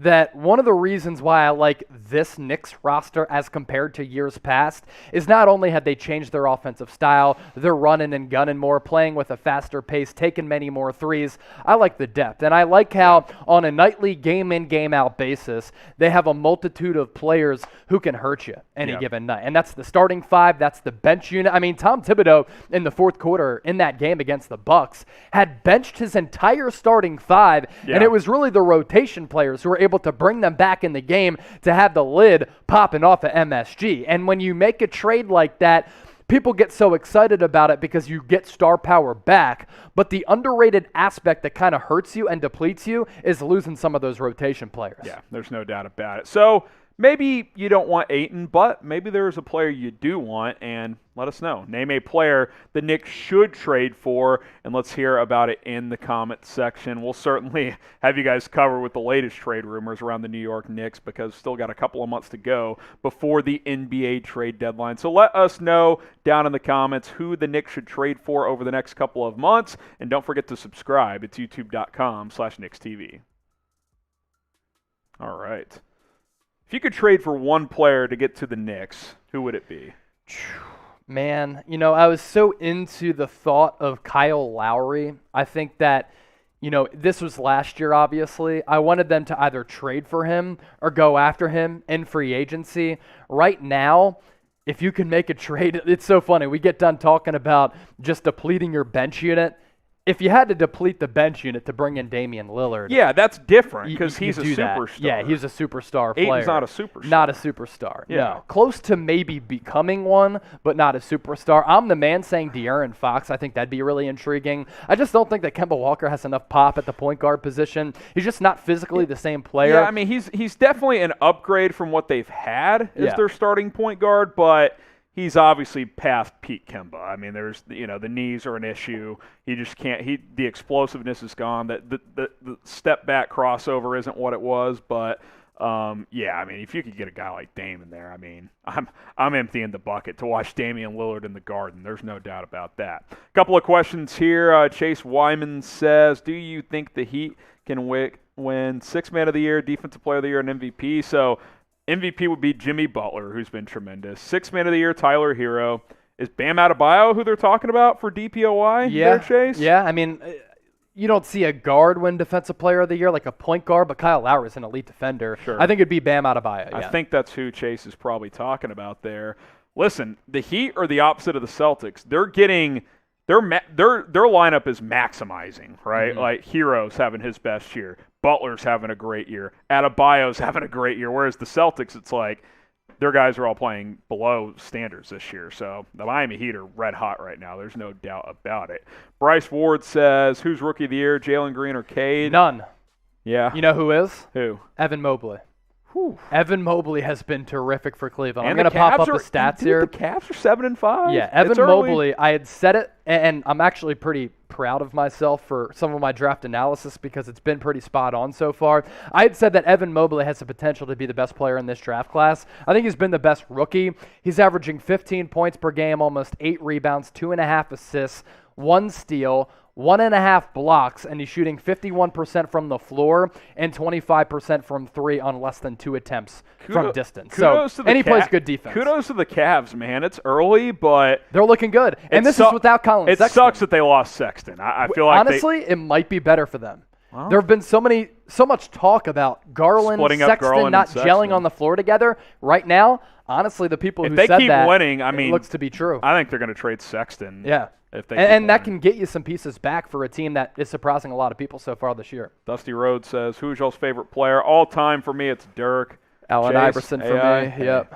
Right now, I don't even know. 2 OGs, man. Steph Curry maybe right now? I was telling Sam earlier, like, as a Mavs fan, I love Luka, but I love tuning into Steph. To me, the most entertaining thing, maybe in sports, is when Steph is on a heater.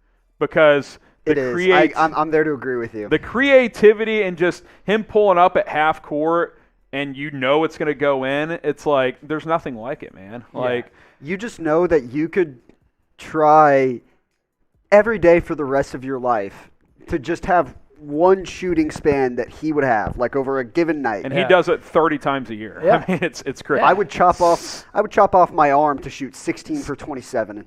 Yeah. The other night, Steph drops 50, and I'm like, oh, nice. Steph dropped 50. Yeah. But it's like routine. It's just like, oh, nice. Yeah. Steph dropped 50 tonight. It's fun as hell to watch, but it's not a surprise any longer. Steph heaters, and when Patrick Mahomes is playing in peak form and he's just running around those are the two most entertaining things in sports. The lesson that I have learned watching sports for 29 years of my life, and I'm sports obsessed. My girlfriend told my friends the other day, she's like, my friends had asked her when I was working and they were here in Dallas, my friends were like, do you think he gets tired of talking about sports all the time? And my girlfriend was like, no, I think he gets a boner talking about sports all the time. But what I've learned over time is to appreciate and admire greatness. And the guys that we're talking about, they're great. Legends, I appreciate man. and admire it. There's no doubt about it. Let's talk about the Sixers. They've got someone who might be the opposite of greatness. We'll get you guys caught up on the latest surrounding Ben Simmons. He's Chase Sr., I'm Harrison Graham. Any given Thursday, rolling along here on Thursday as always. And, hey, what are we talking about today? The latest on Ben Simmons once again. Yeah, the saga continues. The back and forth continues. And man, I'm so over talking about Ben Simmons, but this continues to be one of the biggest stories in the NBA. Yeah.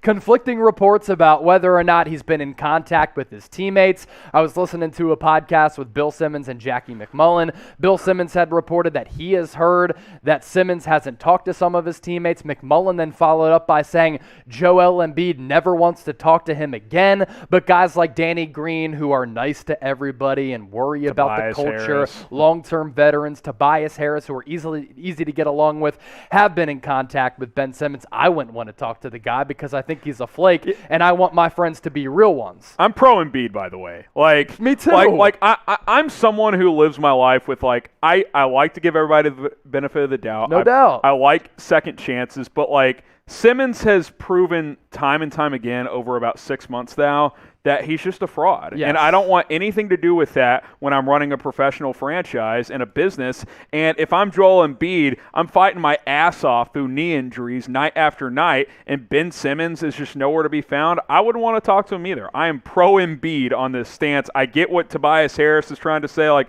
he can come back whenever he wants. I think that's weak. Mm-hmm. I don't agree with that, man. I don't think – if I'm the Sixers, I want nothing to do with Ben Simmons. I hope Rick Bennett is still watching because he asked me a couple weeks ago on 76ers Now what the consensus was here at Chat Sports about how people feel about Ben Simmons. That's coming from a guy in Harrison Graham who grew up in Texas. I'm the one who grew up in the Philadelphia area, but Harrison Graham feels the way that I do. He feels the way that many of you do. Now, there are conflicting reports now about whether or not Ben Simmons is going to get traded leading up to the NBA trade deadline. I'm going to call smoke on this. I don't believe this report from Jake Fischer, and I do believe that he's a viable reporter, but he did say this for Bleacher Report. There's a belief among rival executives and league personnel that Simmons could even remain on the Sixers roster past the trade deadline. Daryl Morey's asking price remains higher than any rival front office has been willing to match. The weekly updates on Simmons' status with the team and whether he's being fined have had no impact on his trade value among rival teams, which is good news on that. And I'm calling BS on this report. Now, I understand that Daryl Morey went on 97.5 The Fanatic back a couple weeks ago and said, buckle in, it's going to be a long ride because Ben Simmons is under contract for the next 4 years, and this could last for the next 4 years. I just think at some point, Daryl Morey is going to budge just a tad. I think Daryl Morey is a great executive. I think he's trying to field and feel his way across the NBA landscape for the best offer, as he should, because Ben Simmons is a 3-time All-Star, one of the best defenders in the league, and while he might be missing a lot of components to his game on the offensive end of the floor, he does have elite qualities. Daryl Morey should have probably traded him away from James Harden, who's getting off to a disastrous start this year and looks like shit, by the way. But it's my opinion that I think Daryl Morey is doing the right thing with just waiting this out a bit, finding him, putting the pressure on Ben Simmons, continuing to field calls to see what the best offer is out there. Yeah, I think the challenge Philadelphia is going to have is if you don't trade him by the deadline because you don't get the offer you want, I don't really get that, because how many more years of good Joel Embiid can you really expect? Yeah, I mean, got to maximize on his prime. I mean, hopefully it's 5, 6, 7, or 8, but I think that's asking a lot, man. I mean, he's got a lot of mileage on that body. Yeah. He's an old, what is he, 27, 28? 26, 27? He's old. He's an old 26 or 27. Like, you have to treat him like he's 30, in my opinion. At least he doesn't look and act like Greg Oden. No. And look, like, even if he's 80% of what he is at some point, he's still going to be a good player. But, like, you're probably only going to have prime Embiid until he's about 30 or 31. Then he's going to start to slow down. I mean, he already kind of is because he's never 100%. But if you're locked in on, hey, we're building around Joel Embiid, if you don't trade Simmons by the deadline, you have failed as a franchise. Like, you just have. You have to trade him this year during the season, because you can't be wasting postseasons with Joel Embiid still playing in his prime. It would be a disaster if they did not trade him by the March, April, whatever the deadline is. I think that would be a catastrophic mistake. And again, I'm not saying you can trade him for a sack of potatoes, but at some point, you're going to have to compromise with yourself as a franchise and come together and say, look, okay, even if we don't get an all-star, can we get a Colin Sexton? Can we get something and just turn the page on this? Because kudos to Philadelphia. They've played pretty well this year despite this distraction. With the COVID distractions, and I don't expect that to – that can't translate for 40 or 50 games, though. I mean, it's going to catch up to them at some point. So we'll ask you guys, will the Sixers trade Ben Simmons, type T for trade, S for stay? I still think they will, because I just refuse to believe they can afford to let this drag on for this entire season. Yeah, that's why I called BS on the report. Next up on the docket for us, Charles Barkley continues to body bag Ben Simmons. And we know that Charles Barkley, a Philadelphia 76er great, ain't scared to keep it a buck and speak the truth. And he's been going at Ben Simmons' neck for the last couple of months. On NBA on TNT the other night, he had this to say. And I really resonate with this because I feel the same as Charles Barkley, because Ben Simmons continues to be a fraud, a stiff, and soft. This dude has done everything he can not to be recruited. They started the season begging him to come back, so they have messaged him. They wanted to go see him in Los Angeles. He said, "Don't come see me." He came back, and then he acted like a jerk in practice. They wanted him back. Then because he wanted to get paid, and he started acting like a jerk, and then they kicked him out, they gave him another chance. They said, "Okay, you said you've got some issues." He said, "I don't want to see you guys." They start finding him. Now he's back. They bent over backwards to kiss this dude's ass. Now it's time they start kicking his ass. Charles Barkley sees what we all see in Ben Simmons. This guy lacks mental fortitude. He lacks mental toughness, which is a prerequisite for any athlete in Philadelphia. It's funny. Ben Simmons can't take the pressure cooker, but Joel Embiid and Bryce Harper love playing in the city of brotherly love. And my biggest issue with Ben Simmons, he has never owned up to his mistakes. He has never taken accountability for his failures and his flaws. And now he's trying to blame everybody else. And he's acting like a sore child, a butthurt child who doesn't get what he wants, and I'm just frankly tired of it. That's why I want to see Daryl Morey pull the trigger on a deal. Look, when it comes down to it, he can't handle Philadelphia. It's just a fact. I keep telling him, and I know he probably watches this show. Kidding, I don't actually know that. The advice I would continue to give him, though, is that, dude, come play well for a month, then you'll get traded. Teams aren't taking the trade, a Ben Simmons trade, seriously, because they don't know where he's at as a player, where he's at mentally. If he would put his head down and play for a month for the Sixers, he could get traded after that. Yeah. But the way he's acting is actually making it more difficult for him to get what he wants, and that is to get within another franchise. Now, maybe at this point he's just like, fuck it. I'm getting paid $30 million a year to just sit at home because they're not finding me at this point. I'm just going to let it ride out. And if that's the case, he's a loser for that, because that is the opposite of what working in America should be all about. And it's like, hard work results in getting paid for that hard and good work, and he's kind of weaseling his way around that right now. I'm not saying he's doing that intentionally, but I'm saying if he is, he's even more of a fraud than we already know him to be. Dude, just come back. Play 15 games. If you play well, you're going to get traded. Like, the problem is teams are scared to trade for him right now because they don't know what they're getting in Ben Simmons at this point in time. And is he taking this advice from Rich Paul? And if that's the case, that's just bad client management by Rich Paul. Yeah. Because you're exactly right. All he's doing right now is damaging his reputation across the league and then damaging his trade value. Yep. There's no question that Ben Simmons is done with Philadelphia. Philadelphia is done with Ben Simmons, and Ben Simmons never wants to put a 76ers jersey on again. But by acting like a child and a sore loser, you are damaging your trade value, making it harder for this organization to give you away. And you're under contract for the next 4 years, so you're not fulfilling your employee obligations, but that's also somewhat valuable for the team that's trading for you. But teams who want to trade for you don't want to take in some malcontent who's making a bunch of money and has never done anything to grow his offensive game or get better. Dude, I wouldn't want my favorite team to trade for him. Yeah, no. Even if it's like you're not giving up that much, because I don't trust them. And if you can't trust a guy making $30+ million, it's not worth it. It just isn't.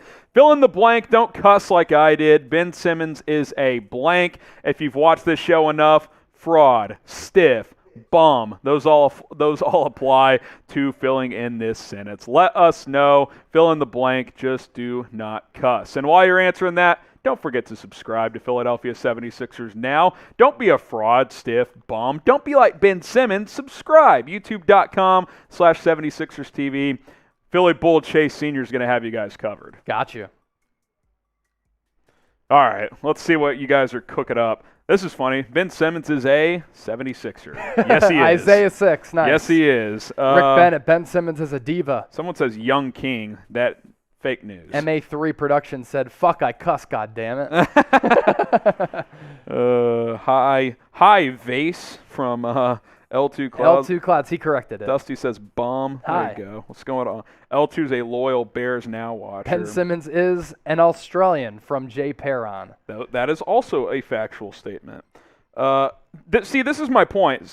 German Giant says, I'm a Timberwolves fan, and even I don't want Ben Simmons. A team that hasn't made the playoffs in how long, Chase? And even they don't want him. Yeah. And I think there's real sentiment to that across the league. It's 30 racks. Ben Simmons is a garbage can. It's brutal. Yeah. It's absolutely brutal. Let's see. We'll answer this question here, and then we'll get to that super chat in a moment. Are my Cavs the most improved team in the East? Either one of them, right, Chase? At least early on. I would still say the Bulls are more improved. Because the Bulls have gone from a non-playoff team to a legitimate contender. No doubt. In one offseason. But the Cavs, Chase, have gone from a lottery team to maybe a fringe playoff team? Look, I know it's really early, but the Cavs have surprised a lot of people, and nobody expected them to be this good throughout the first, 10, 12 games of the year. The Washington Wizards are another surprise team. Chicago Bulls up there, too. It's kind of wild. The Bulls are, or the Wizards are 8-3, and Bradley Beal has legitimately been bad. Yeah. and Kentavious Caldwell Pope, Montrezl Harrell, and Kyle Kuzma all playing great. So the Wizards, the overwhelming winner in that trade so far. They dominated that trade. They got out of Russ's contract, and look, I don't think any of those three players are great, but they're all rotation players. Yeah. You know what I mean? So I think that has certainly been one that's worked out. Couple of super chats here, or is it just maybe just one from John? John Dimitro, I love listening to you guys talk NBA. Hey, Chase and I were well-rounded. NBA, NFL, college football. We do it all. You guys are a part of history, too. Largest audience for AGT that we've had so far. We were approaching 400 a bit ago. Yep. So that's shady phrasing on the question. Rick Bennett, 30 Racks Rick, says, I hope this never happens, but how would the Sixers do if 25, name will not be mentioned, comes back? It'd be weird.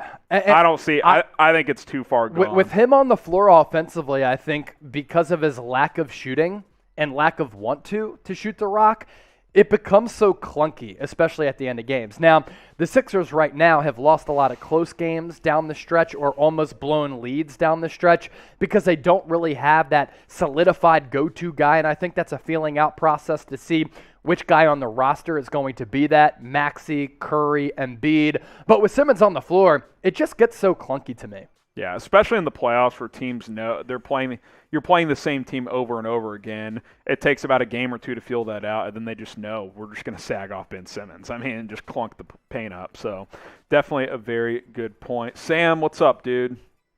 The camera's Sam, you're foggy, We're dude. trying to bring in a little storm came through, huh? Trying to bring in producer Sam. Oh, there he is. Is that an Android?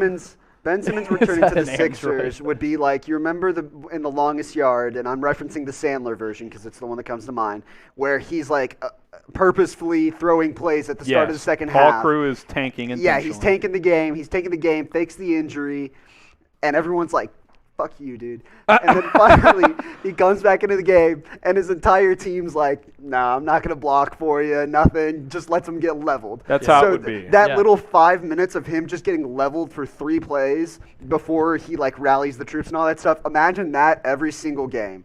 That's what would happen if Ben Simmons. Let me add on to that, too. If he made his return in Philly, the boober. It'd be ugly, man. It would be ugly. I still think it would be best for everyone involved if he would play 10 good games and then get traded. You're right. But I think it's too far gone. Yeah. I think that's the challenge. Fans are close to Ben Simmons. I'm a little worried that he's going to get canned left and right. Oh, that could be a bloodbath, literally, and nobody wants that. All right, we're going to talk about the Boston Celtics. Then after that, I'm going to hop off for a segment, and we'll have a special guest hop on, so stay tuned for that coming up here in about 10 or 15 minutes. But Chase, Celtics, not a playoff team right now. Oof. Let's talk about that squad next. We keep it moving here on any given Thursday. Harrison Graham and Chase Sr. Let's talk about the Boston Celtics, who they're off to a bit of a slow start at 5-6, currently the 11th seed in the Eastern Conference. Now, you did a video earlier this week, Chase, about a potential Jaylen Brown for Ben Simmons blockbuster trade, and obviously Brown's name had been in the headline. So Brad Stevens sat him down and kind of wanted to ease his mind after those trade rumors surfaced. Stevens told the media that he told Brown, quote, "You're a Celtic," and he said that Brown didn't even react to it, said, "Yeah, I've seen it, but I don't really have any thoughts about it," because that's kind of who Jaylen Brown is, right? He's very stoic, very even-keeled, and he's the one guy who's not going to let this buzz really affect his play. Yeah, and I had said in the video that the Boston Celtics would be crazy to just swap Ben Simmons for Jaylen Brown. Jaylen Brown is as good of a defender as Ben Simmons, and he's a much better offensive player than him, and he's done what Ben Simmons hasn't. He's been on an opposite trajectory. He's put in the work to go from being a raw player to a very, very good to great player, whereas Ben Simmons has somewhat flatlined. The Celtics are not going to give up Jaylen Brown for Ben Simmons, and if the Sixers wanted to make a trade like that happen, they'd have to give up Matisse Thybulle, Tyrese Maxey, and maybe multiple other first-round picks. That's how highly regarded Jaylen Brown is. So for Brad Stevens to say, "Jaylen, we're not going to trade you away," that's what we all know, and this is what Brad Stevens told Jaylen Brown and the media. I just walked up to Jaylen and said, "Hey, your name's all over the place, as you know. Obviously, from our standpoint, you're a Celtic and a guy that we think exceptionally high of. I just wanted to make sure he had that peace of mind." And honestly, I don't think Jaylen Brown needed that peace of mind. It was really the phrasing that you had to hone in on that report and article from Shams, where it seemed as though he was reporting from the 76ers side, they wouldn't do a deal sending away Ben Simmons to the Celtics unless it brought back Jaylen Brown, of course. It's like, I would trade I would also give 75 cents for a dollar. I mean, that's basically what that would be. And obviously, I mean, we're in agreement here that would be a stupid trade. Stupid trade. Yeah, stupid trade. I mean, it'd be crazy to send away an emerging player who has developed really unlike any other player in the NBA, if you think about it and look at the numbers outside of Giannis Antetokounmpo. I mean, both of these guys have been on a similar path. I love what Jaylen Brown brings to the squad, and what's crazy, he's been better than Jason Tatum this year. Jason Tatum has not gotten off to a good start with some of the shooting numbers. It's been Jaylen Brown who's been the better player offensively. Now, I do think that maybe a trade of Jaylen Brown or Jason Tatum could happen if things get so ugly within this franchise, but you don't think about Boston as a dysfunctional organization. No. They are a very well-run organization. So I think they're going to try to make this JB-JT tandem work. The only way I could see a deal actually happening is if it gets really, really bad and they realize the fit with two wings on the floor is a little tricky, and it's not working out. Yeah, and look, if they trade one of those guys, it ain't going to be for Ben Simmons. You cannot trade Jaylen Brown for Ben Simmons. Now, if Philadelphia had a second enticing piece to throw in there, that could change things, but is like a Seth Curry enough? Now, would I do it for Simmons and Tyrese Maxey? That might be something I'd consider, again, if what you're saying happens where another 25 games go by and the Celtics still aren't a playoff team, and they're like, look, Jaylen, you're great. Jason, you're great. But y'all don't elevate each other's games, and we got to get another different type of piece or two in here. Okay, that changes things, but it's not going to be a one-for-one. It's not going to be a Tatum for Simmons, a Brown for Simmons, because you're downgrading if you do that, if you're the Boston Celtics. So Brad Stevens, that's just him being a vet guy in this NBA, like sitting his star down, hey, just want you to know this this is not what we're thinking right now. Trading you for Ben Simmons is not something we're even considering at this point in time. And like he said, Jaylen Brown was stoic and didn't even really have a response to that. Will the Celtics trade Jaylen Brown at some point? Type T for trade, type P for pass.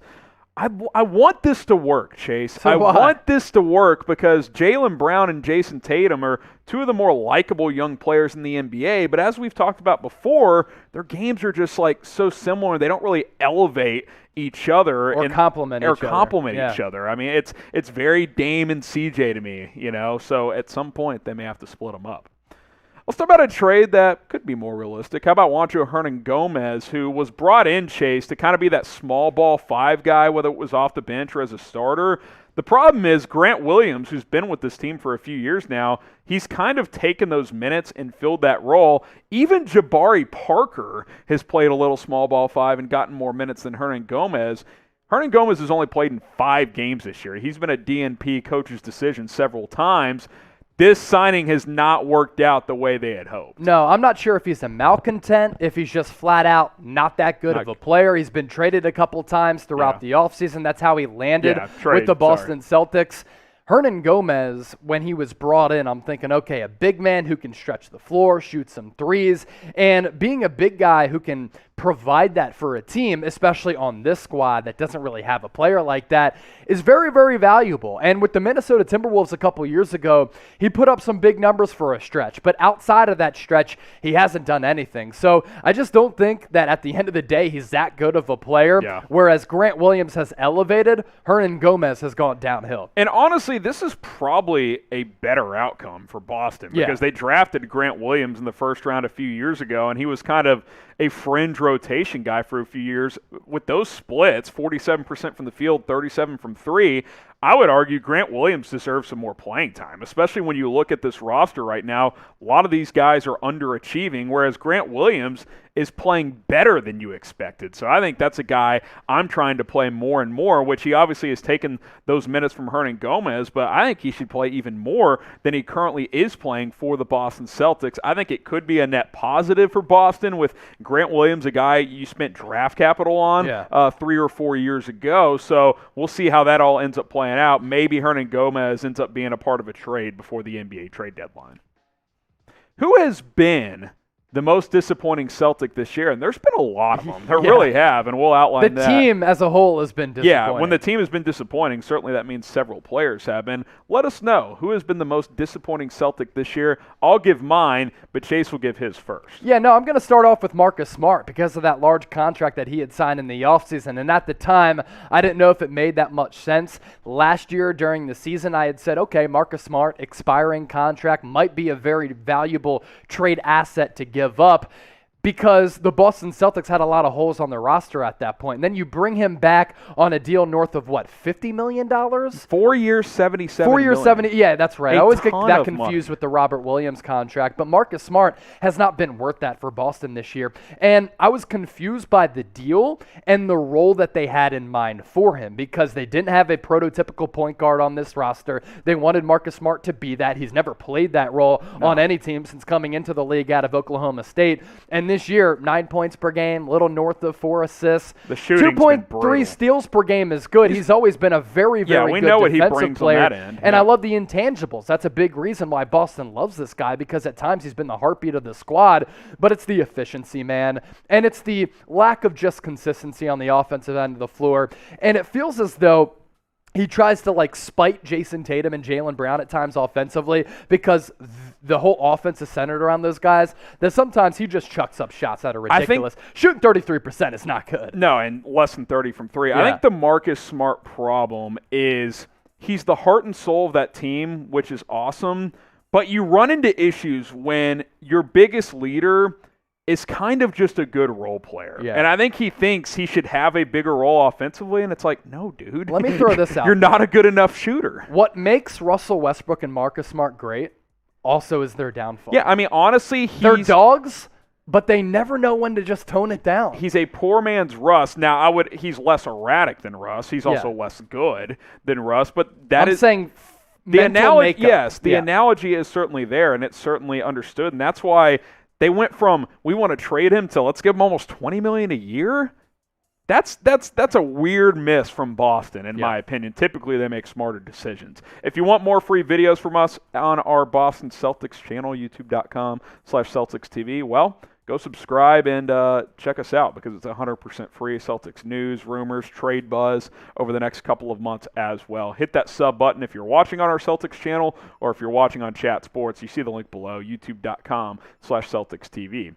My most disappointing player, and there's a lot to choose from, Aaron Nesmith. This guy was a lottery pick in 2020. Couldn't crack the rotation as a rookie, and I thought, okay, new coach, full off season after last year was all weird with COVID and all of that. He basically doesn't play. Yeah. He's averaging 2 points and a rebound and a half a game. And Chase, I'll bring you back in for this one. His player efficiency rating, which is like an advanced metric, 15 is league average. Yeah. His is less than 2. That's bad. That's what's the word? Astronomically bad? I mean, that is horrific. He is such a negative when he's in the game. that you can't play him. Yeah, no. And that's a problem because he's a guy you need to play and see if he can give you something, but it's almost like that's already been determined because he's unplayable. I mean, this was a sniper coming out of Vanderbilt. I think he shot 45% from 3 in college, albeit he missed some time with a foot injury. He's been a disaster for this team since being drafted last year. And it's not good because you're looking at him as a first-round pick. You're looking at Romeo Langford as a first-round pick. And I know Langford's been better than Aaron Nesmith, but hasn't lived up to the expectations of being a first-round pick. So that's pretty disappointing for this organization that I think has done a good job of developing and pinpointing talent. The Celtics could have drafted Desmond Bane, Sadiq Bey. Yep. They drafted Aaron Nesmith. Yep. That's a brutal selection. Yeah, Bain out of TCU and Bay out of Villanova. I think Maxey might have been there still, too. He was, yeah. Dude, he was. Those three guys are all really good players, and Nesmith... They passed on Matisse Thybulle a couple years ago. It's not like Nesmith is a little worse than those guys. He's unplayable. Yeah. And those guys are basically all starters That's at pretty this telling point. right I mean, there. it's not good for Boston the last couple of years. Will the Celtics make the playoffs? It's a weird question to ask, but as of today, they wouldn't even be in the play-in tournament. Type Y for yes, type N for no. They've got the talent to turn it around, Chase, but the East is also a lot better this year. I think they're going to make the playoffs. They're way too good not to make the playoffs. We're talking about the Boston Celtics here. I mean, let's you just can't tell look me at that the Wizards and the Cavs are going to be better than the Celtics at the end of the season. Take out the Wizards and Cavs. The teams also ahead of them. Chicago, I don't think they're better than them. They're not better than Brooklyn. I still think Philadelphia is better. Miami is definitely better. That's not even a question. I think the Knicks are better. The Bucks are better. Okay, they should be better than Toronto. Are they for sure better than Charlotte, though?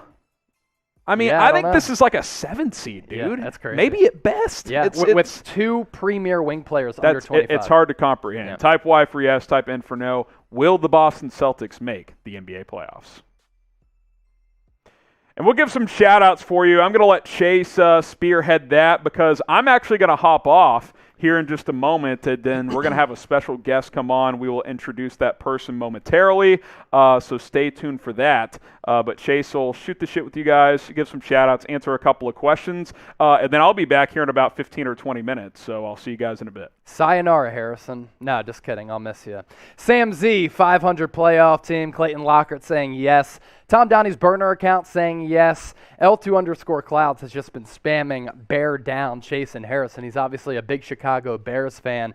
Nick Williams thinks the Celtics are going to make the playoffs. You're sleeping on Toronto from I'm the Man. So you say that, and it's funny because the Sixers play the Raptors tonight. I'm looking forward to keeping track of that game. You know who's been really, really good for the Toronto Raptors this year? It's a player who I didn't expect to be good, at least to start. That's Scotty Barnes. Scotty Barnes, a first-round pick, who the Raptors took ahead of Jalen Suggs, which I actually thought was a mistake at the time, has been excellent, excellent, excellent for this basketball team. So I'm not really sleeping on Toronto. I want to see more. Pascal Siakam just rejoined the team a little while ago, but I think the Raptors can be solid. Nick Nurse is just a fantastic coach and one of the best in the league.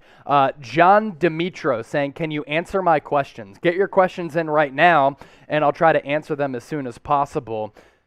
I see you, John. Bromo saying, Karl Anthony Towns, Jaylen Brown, and more. Karl Anthony Towns for Jaylen Brown, I don't think the Celtics would do that. We have a $2 super chat coming in from John Dimitro, so that's the one that you wanted us to answer. We got you, John. We just had to get through that segment first and then pop it up. We're also going to be joined by a special guest here coming up in a few moments, so we're getting prepared for that. Jaylen Brown for Ben Simmons and 3 first-round picks.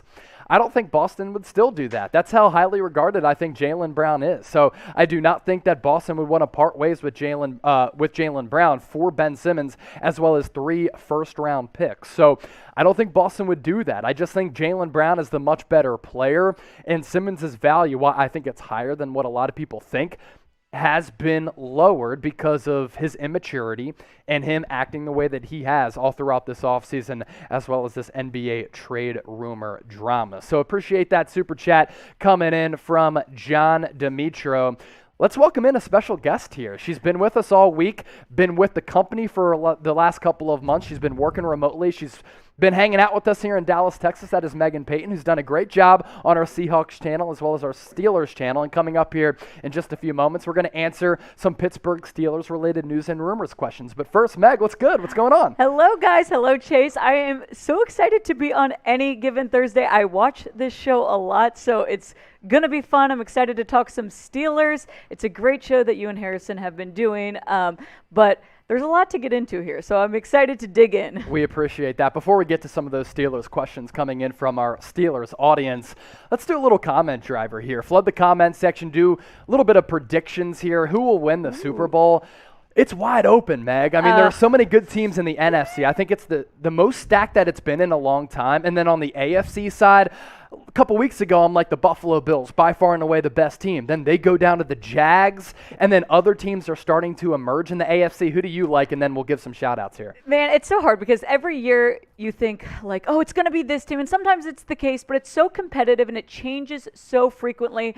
Obviously, on the NFC side, you've got Packers, you've got Bucks. Those two are standing out. Rams. I mean, there's a lot of good teams. The Saints, the Seahawks. Yeah. Not the Seahawks this year, but it's been fun to cover them. They're always competitive. Especially with Russ coming back. They're not doing great this season, but I do think that they will start winning some games. And then, Bills, Titans. I mean, there's a lot of teams to choose from, but unfortunately, I think when you've got Tom Brady, that's a hard team to compete with. No doubt. It just goes to show the depth in the NFC. Also, Sam, can we pop up her Twitter L3 to try to get her some Twitter followers before she heads on out of here? Yes. Let's do some Thanks, shout-outs Chase, here. I Of love course, it. we got you. We got you. I know, you covered guys here at do. Chat Sports. By the way, how's your experience been with us here at Chat Sports? We're kind of maniacs here at times. It's so fun because you don't feel like you're working. So I highly recommend finding somewhere that is fun, that you like to work at, where you don't feel like you're working. I mean, everyone just has a good time here. Yeah. We've been hanging out, but we are getting stuff done. And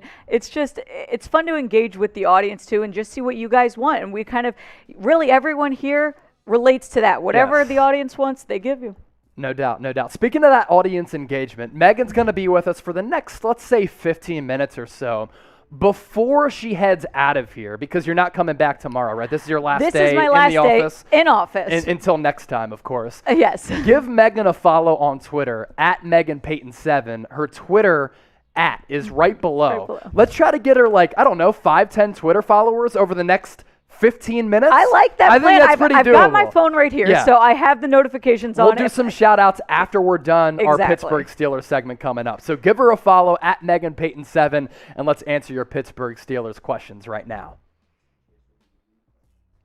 You're watching Any Given Thursday by Chat Sports. I'm Chase Sr. She is Megan Payton, our special guest here at Chat Sports, who's been hanging out with us in the Chat Sports studios here in Dallas, Texas. Coming up, we're going to answer all of your Pittsburgh Steelers news and rumors questions. But first, Pittsburgh coming off that win in primetime last week. Another big game coming up. It's certainly winnable against the Detroit Lions. Let's get the good vibes going, and don't be that guy who doesn't like the video. So hit that thumbs up icon, like the video for a Steelers win, and if the Steelers don't win, it's all your fault.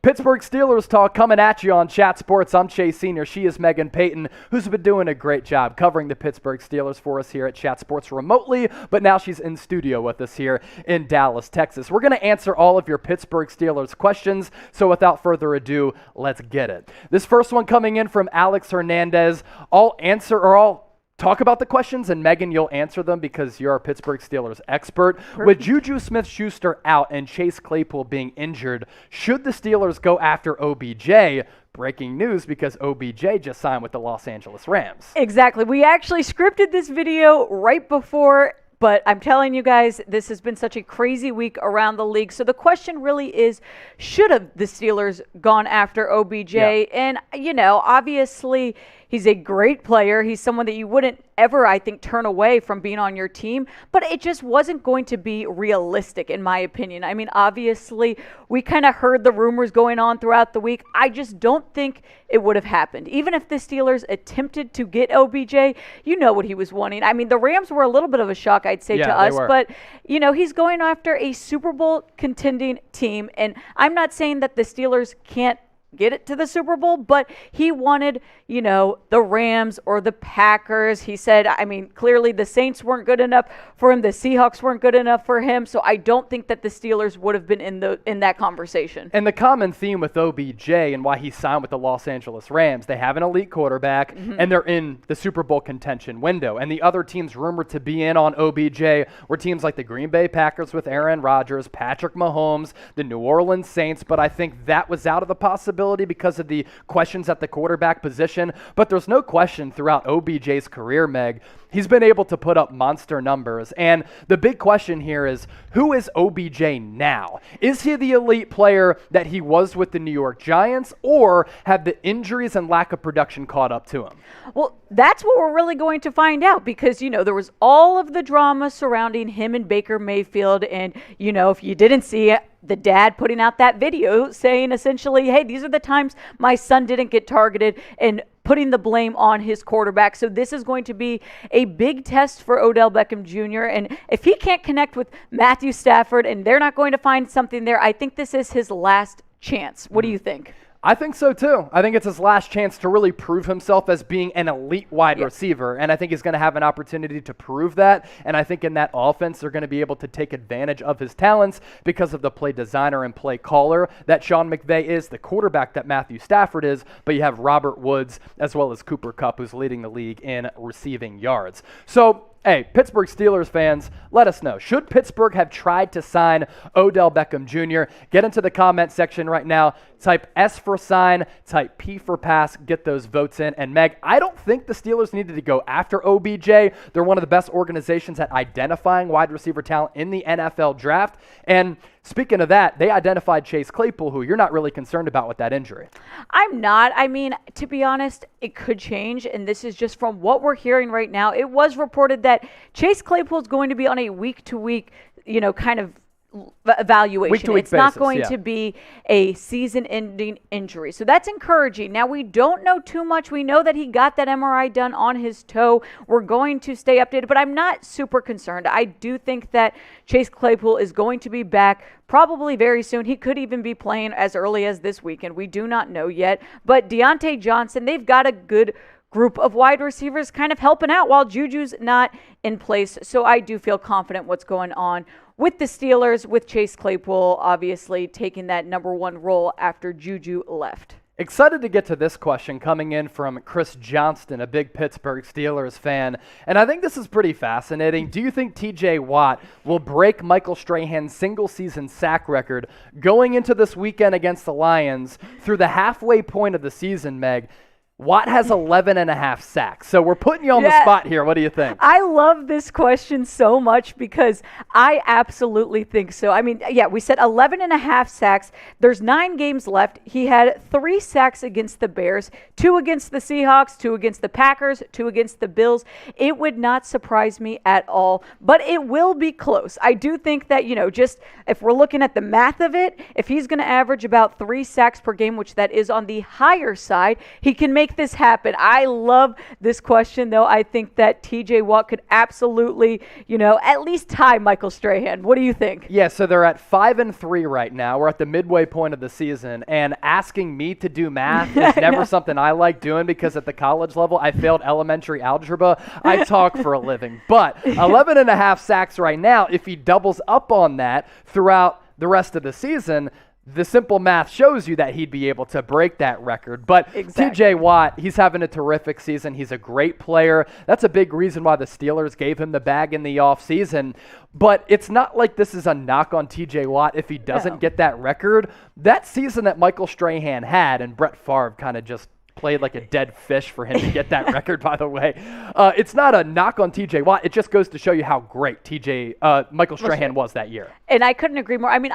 We've talked about this on the Steelers show before. If you're watching it from Steelers Talk, you know how much we've talked about TJ Watt being a front runner for Defensive Player of the Year, and I genuinely think that's possible. If you break Michael Strahan's record and you do not win Defensive Player of the Year, I'm sorry. I think Steelers fans are going to go crazy. They already feel like TJ Watt has gotten kind of, I don't know if you want to say screwed over a couple years in the past. Yeah. So with that, we ask you this. We kind of voiced our opinions about this intriguing question. Will TJ Watt break the single-season sack record this year, overtaking Michael Strahan's record of 21.5 sacks? Your opportunity to hop on board and join the show. Sound off in the comment section and predict it for us. Type Y for yes, type N for no. Also, Steeler fans watching right now, do you want a free Pittsburgh Steelers jersey? If you're like, Chase, what are you talking about, free jersey? Yeah, we can get you hooked up. This is how you can get hooked up. Go to chatsports.com/bet. Enter our special promo code for Steeler Nation,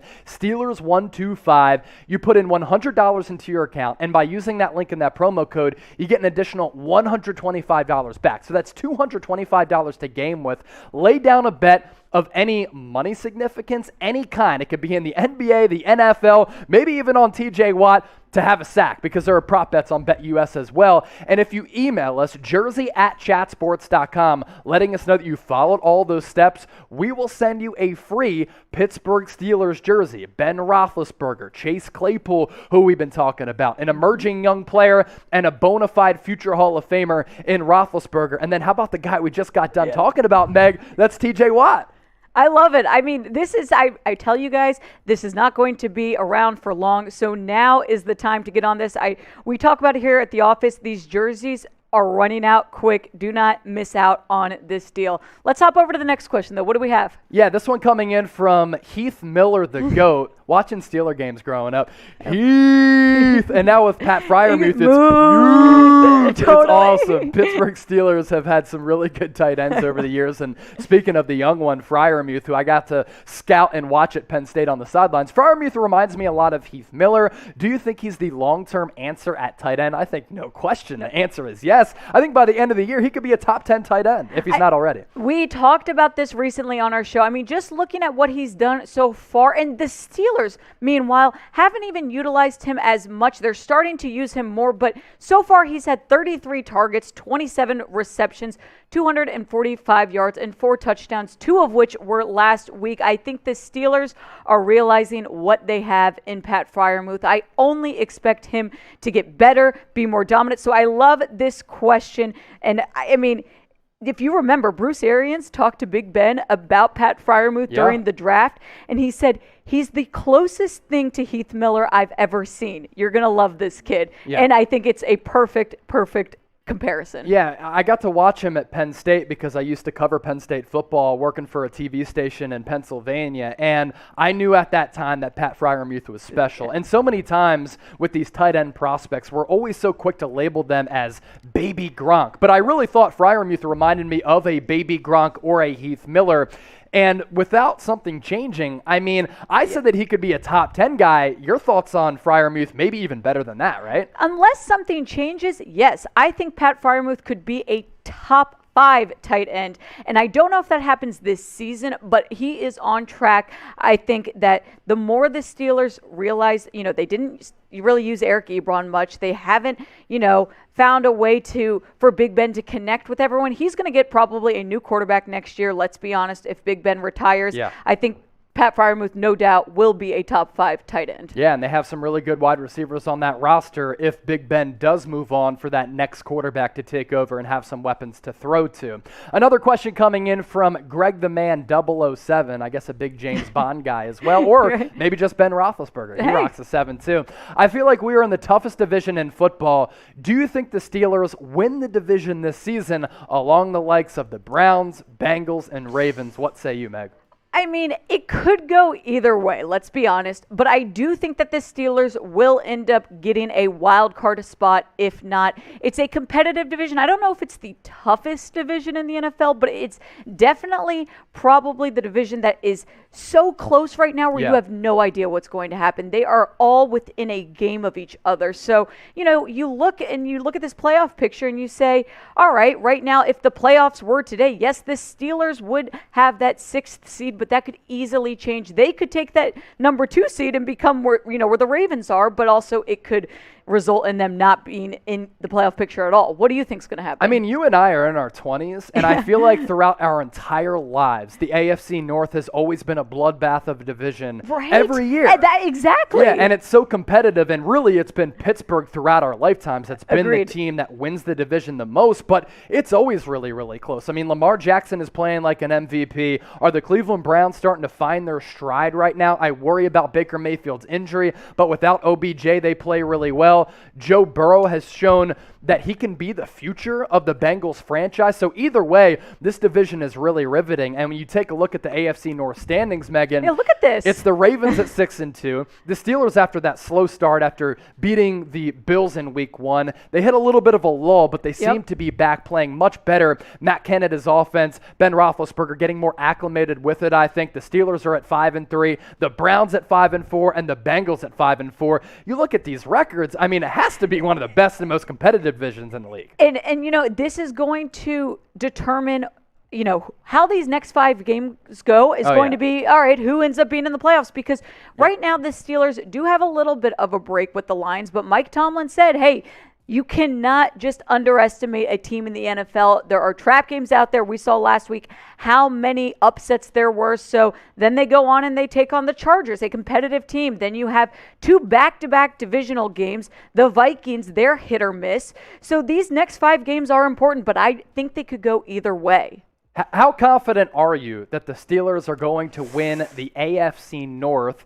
That is the next question that we're cooking up for you real quick. Scale of 1 to 10. What do you got? All right, I want to be honest with you guys because I feel like we need to be transparent. I am going to say I'm confident at a 4.5 that they win the division. Yes. But I am confident at a 7.5 that they make it into the playoffs. And as long as you're in the big dance, that's all you can ask for, because once you get there, anything can happen. Last question in this Steelers mailbag coming in from Mike Tomlin Fan Club. Are there any quarterbacks in the 2022 draft that you see the Steelers getting? This is probably asked with the expectation that Ben Roethlisberger is going to move on, or they're going to try to find his replacement. The Steelers have been in attendance for a lot of the games for these prospects that we're about to show you. And, you know, obviously we know that their GM went and is watching the North Carolina-Pittsburgh game tonight. So interesting there. Obviously Sam Howell, Kenny Pickett, 2 guys that have been performing really well. I think that could easily be 2 people that would maybe replace Big Ben. Matt Corral, at Ole Miss, he's been playing well. Malik Willis, these are all guys that are definitely going to be in the draft next year. Whether or not the Steelers have an early enough round pick to claim one, to get one of these guys, I don't. That's the thing, you know. Yeah.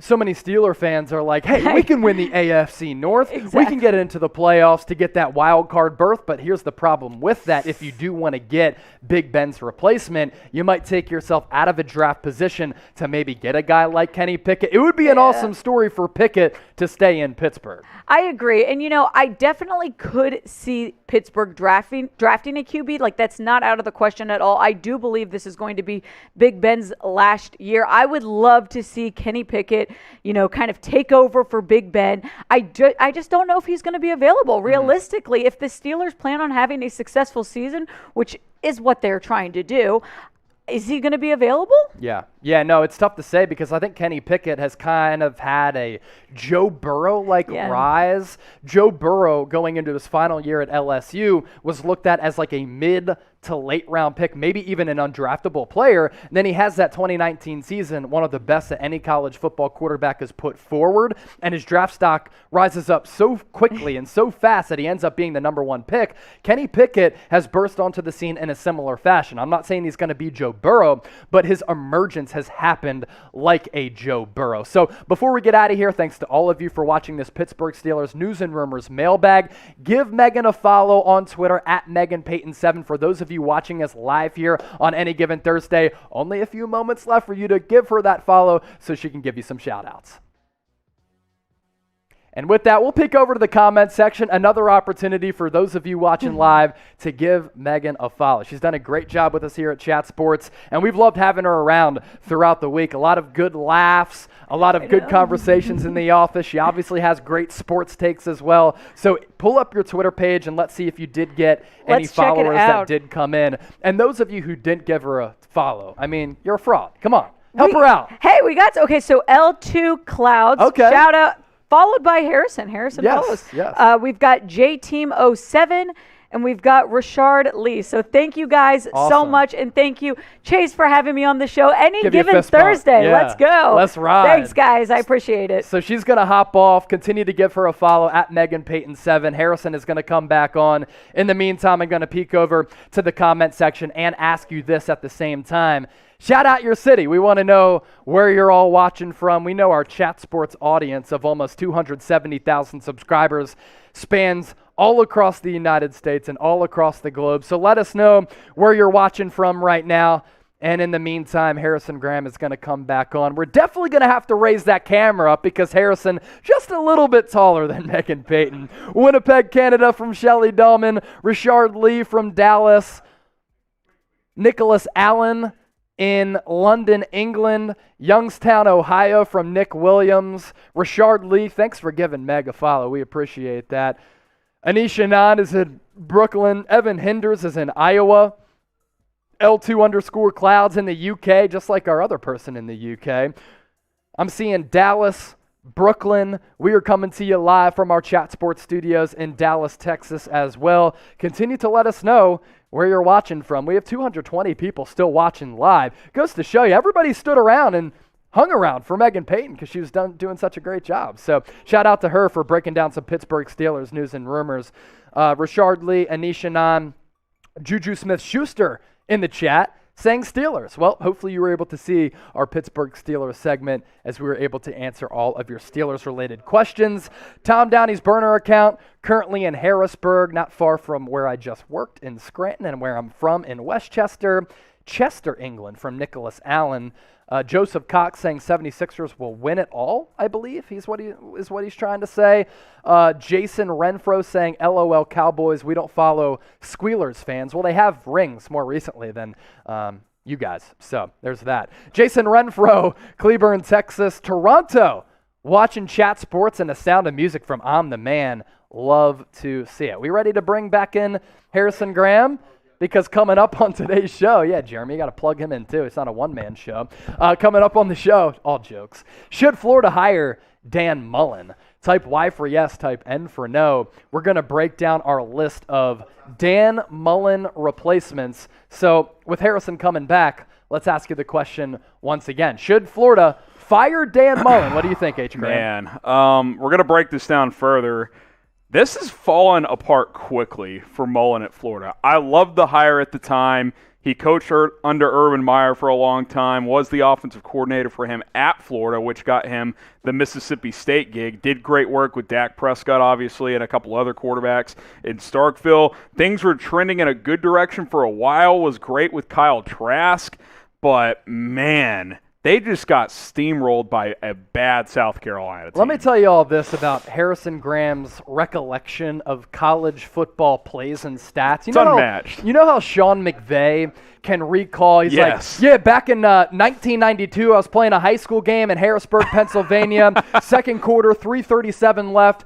Coach called a quarterback rollout. I slinged it down the field 52 yards, right in stride to my receiver. Harrison Graham's like, yeah, back in 2006, Colt McCoy, 2nd and 7, 5:55 left in the third quarter. Texas was down 21-8 to Texas Tech. And then the coach calls a quarterback rollout. It's like almost ridiculous, man. But props to you. I'm a college football junkie, man. Yeah, what can I say? That's why you got to stay tuned because he's about to talk some college football. Florida, and I'm just going to be in the the passenger seat. Hey, I've gotten you on board. Yes. I mean, you've always liked the sport, but I think you've gotten to a new level. I really At least like that it. was my goal coming into this year. I thought we were going to be going to Stillwater this weekend. Yeah, dude. Hey, it's not too late. Let's put on our rally caps. Still an opportunity. Hey, I'm not scared. There's no doubt about that.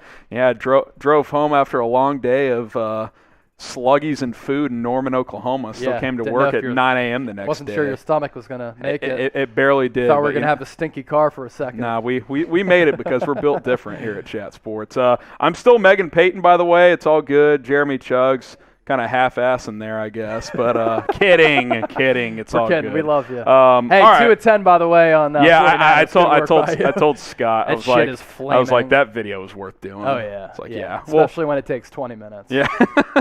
All right, who's gonna replace Dan Mullen if he gets fired? We'll break it down for you. You're watching Any Given Thursday. It's Harrison Graham and Chase Sr. with you. We don't go a full Any Given Thursday live show without talking a little college football, so let's keep the theme going of a potential job opening. That is the Florida Gators' Dan Mullen, Chase. This thing has fallen apart quickly after a very promising start to his tenure. Florida's lost 3 straight. 4 of 5 overall, and that's really been exclamated by a 40-17 embarrassing loss to South Carolina last week, Chase. It has been wild. And by the way, Mullen had to fire the defensive coordinator and offensive line coach.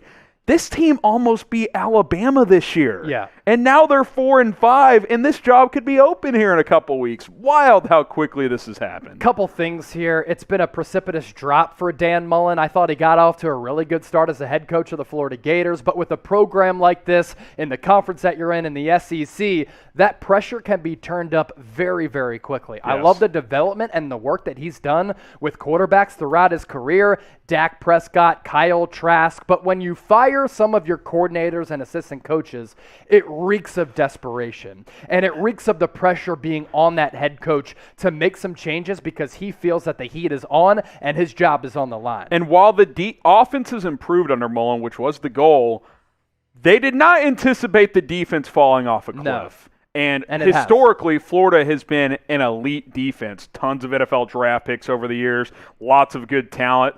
Fundamentally sound. I mean, I go back to last year. Remember when Marco Wilson throws the cleat at a player against LSU last year, which cost him a game? They've lost discipline under Mullen. There's also been rumblings too here, Chase, that he would bolt for the NFL if given the opportunity. I don't think he's that excited about having this job right now. And if that's the case, I think you have to seriously consider firing Dan Mullen. And you're Florida. You can do better than 4 and 5. Like, this is unacceptable. Yeah, no, it's unacceptable, and the wins have to come at some point, and you have to string together consistent winning seasons. And while he's been able to bring in good recruits, as I talked about, I like the work that he's done with developing quarterbacks in every stop that he's been at. No, he can't do anything about one of his premium prospects hurting his knee doing some dumbass dance, but it's been an undisciplined team TikTok and an inconsistent and erratic team as well. Yeah, Anthony Richardson still trying to recover from that one. Should Florida fire Dan Mullen? We'll make this the pinned comment on today's video. Type Y for yes, type N for no. If you get hit with the YouTube ad break, scroll on down and answer this question. All right, 10 candidates to replace Mullen at Florida if he gets canned. How about Bob Stoops, the former Oklahoma coach? Now, this is kind of the classic addition by yours truly here of, hey, Bob Stoops, premium program opens up. He's at least like on the list, right? I'll put him at number 10. Call him, make him say no. How is he going to go off being live TV, having the cushiest gig ever, making really good money? He's already succeeded in his coaching career, and then he has to go to the rigors in the swamp of Florida where he knows for a fact the pressure is going to be up and on from the get-go. Now, producer Sam Brown went to Oklahoma. He's interacted with Bob Stoops at times. He has some thoughts and some takes about Bob Stoops getting back into the coaching game. Let's hear it, Sam. I'm fixing my camera real quick. Oh, let's do it on the floor. Yeah, I was waiting to hold this take until the show, Harrison.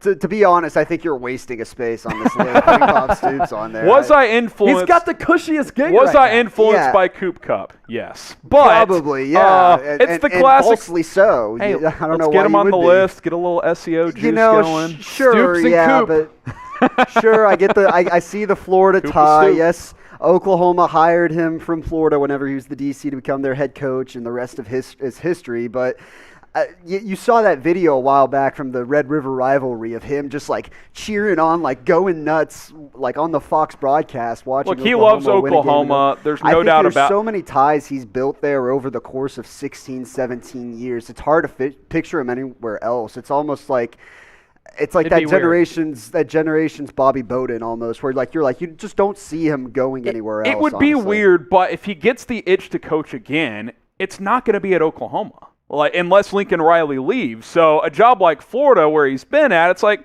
okay, I'll throw him at number 10. Let's get that SEO juice popping. Number 9, Joe Brady. I think Bob Stoops gets searched more than Dave Aranda, who I left off this list, although he's done a good job at Baylor. Chase, I'd love to know where you're at with Brady, because for me, has his stock dipped? I mean, I know he's still a promising young mind, and he could be in the mix for some NFL coaching jobs. Maybe LSU is interested, but things have fallen quickly for Carolina this year. They just had to bring back Cam Newton because Sam Darnold was playing so bad and got injured.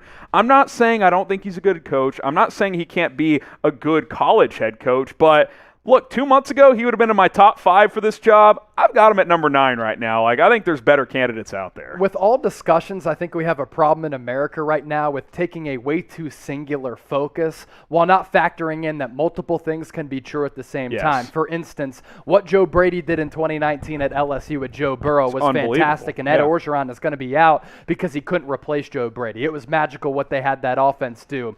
And while the offense with Carolina the last 2 years really has been lackluster, he's worked with Teddy Bridgewater and Sam Darnold. Now, I want to see what he does if he has to coach P.J. Walker, Temple great. Shout out to the greatest university on the planet. Great football program, by the way. Just kidding. What he can do with a guy like P.J. Walker, and maybe what he can do with a guy like Cam Newton. So I'm not sure that Joe Brady's stock has fallen. Has it gone down maybe a little bit? Yes, but I think that's a byproduct of the quarterbacks he's had because they ain't Joe Burrow, I'll tell you that. Yeah, and look, a guy I'm really high on is Jeff Hafley here. I think he wants the Ohio State job long term. That's the job he would like to have, but him and Luke Fickell. Listen, I think Hafley's a program builder. I think he's a culture guy. I think what he's done at Boston College, if I forget the guy's name, Furkovich or whatever, Jerkovich, the quarterback they have, had he not gotten hurt, they might have won the ACC in a bad ACC this year. I think there's a real opportunity that could have happened. I like what he's done at BC. He's almost beaten Clemson a couple of times now, not just this year with Clemson being bad. He almost beat them last year as well. Yeah. I like him a lot. I don't know if this is the fit for him deep down in the swamp in Florida, but at one of these points, I think Hafley's going to get one of these major Power 5 jobs. Maybe, just maybe, Florida is that opportunity. How about a more realistic Stoops? Mark Stoops. Now, I know Kentucky's fallen. They've lost 3 in a row. But still, guys, I can't emphasize this enough. This is Kentucky, okay? They started 6 or 7-0. He's beaten Florida multiple times, by the way, in which, Chase, Florida lost to beat Kentucky like 31 times in a row before like 4 years ago. That's impressive. And Stoops has beaten them twice now. Like, that's doing something if you're Mark Stoops. Now, there's been a lot of chatter, and we've talked about this. Is Mark Stoops a guy that is good at maximizing like 2- and 3-star talent? Like, would he fit at a blue blood program? I think that's up for debate. Can he recruit at a blue blood too? That as well. I will say he's been in the SEC East at Kentucky. He started to recruit a little bit better and better. Now, this is a whole different animal down at Florida. If you're bad for 2 or 3 years, they'll just run you out of town. But I think it's interesting, man. I will say if you're Mark Stoops, you'll never get fired at Kentucky. No. Like, you'll never get fired at Kentucky.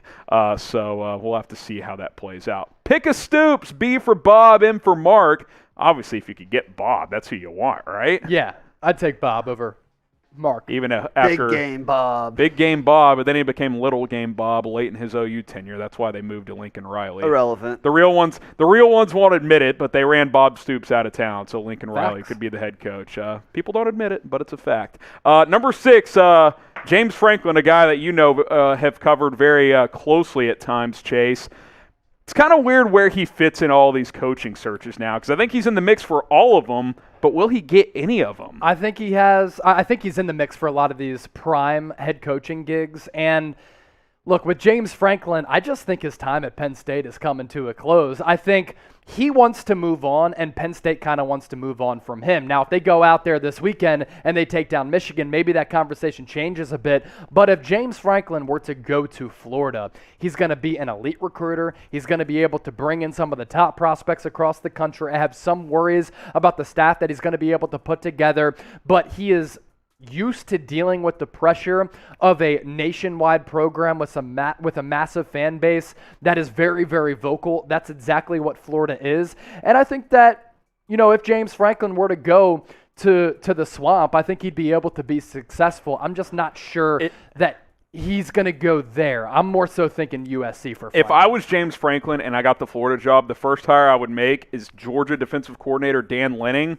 who is the DC at Georgia, but Kirby Smart runs the defense. Yeah. You could tell Lanning, hey, you're coming to a job of equal stature just about, and you're going to run the defense you're going to call here, the plays. and we'll give you a pay raise. I don't know. That'd be interesting, a guy who's balling out in the SEC at Georgia. We got our top 5 candidates coming up, but before we get there, hey, we've got a free jersey giveaway opportunity. All you got to do is get going with our sportsbook partner, BetUS. Go to chatsports.com/bet. Use our promo code CHAT125. You put down $100. That's the minimum for you new BetUS customers. You get $125 for free. Our free jersey giveaway deal only applies to new customers. So once you deposit $100, all you got to do is place a bet on any game for any amount, and then we will hook you guys up with a brand new jersey. Florida fans, we got you covered with the sick Jordan unis. Maybe you're a fan of another team. You can cash in on this deal as well. Email us, jersey@chatsports.com. Have tons of different jerseys available for you guys. You can also get an NFL jersey if you prefer that as well.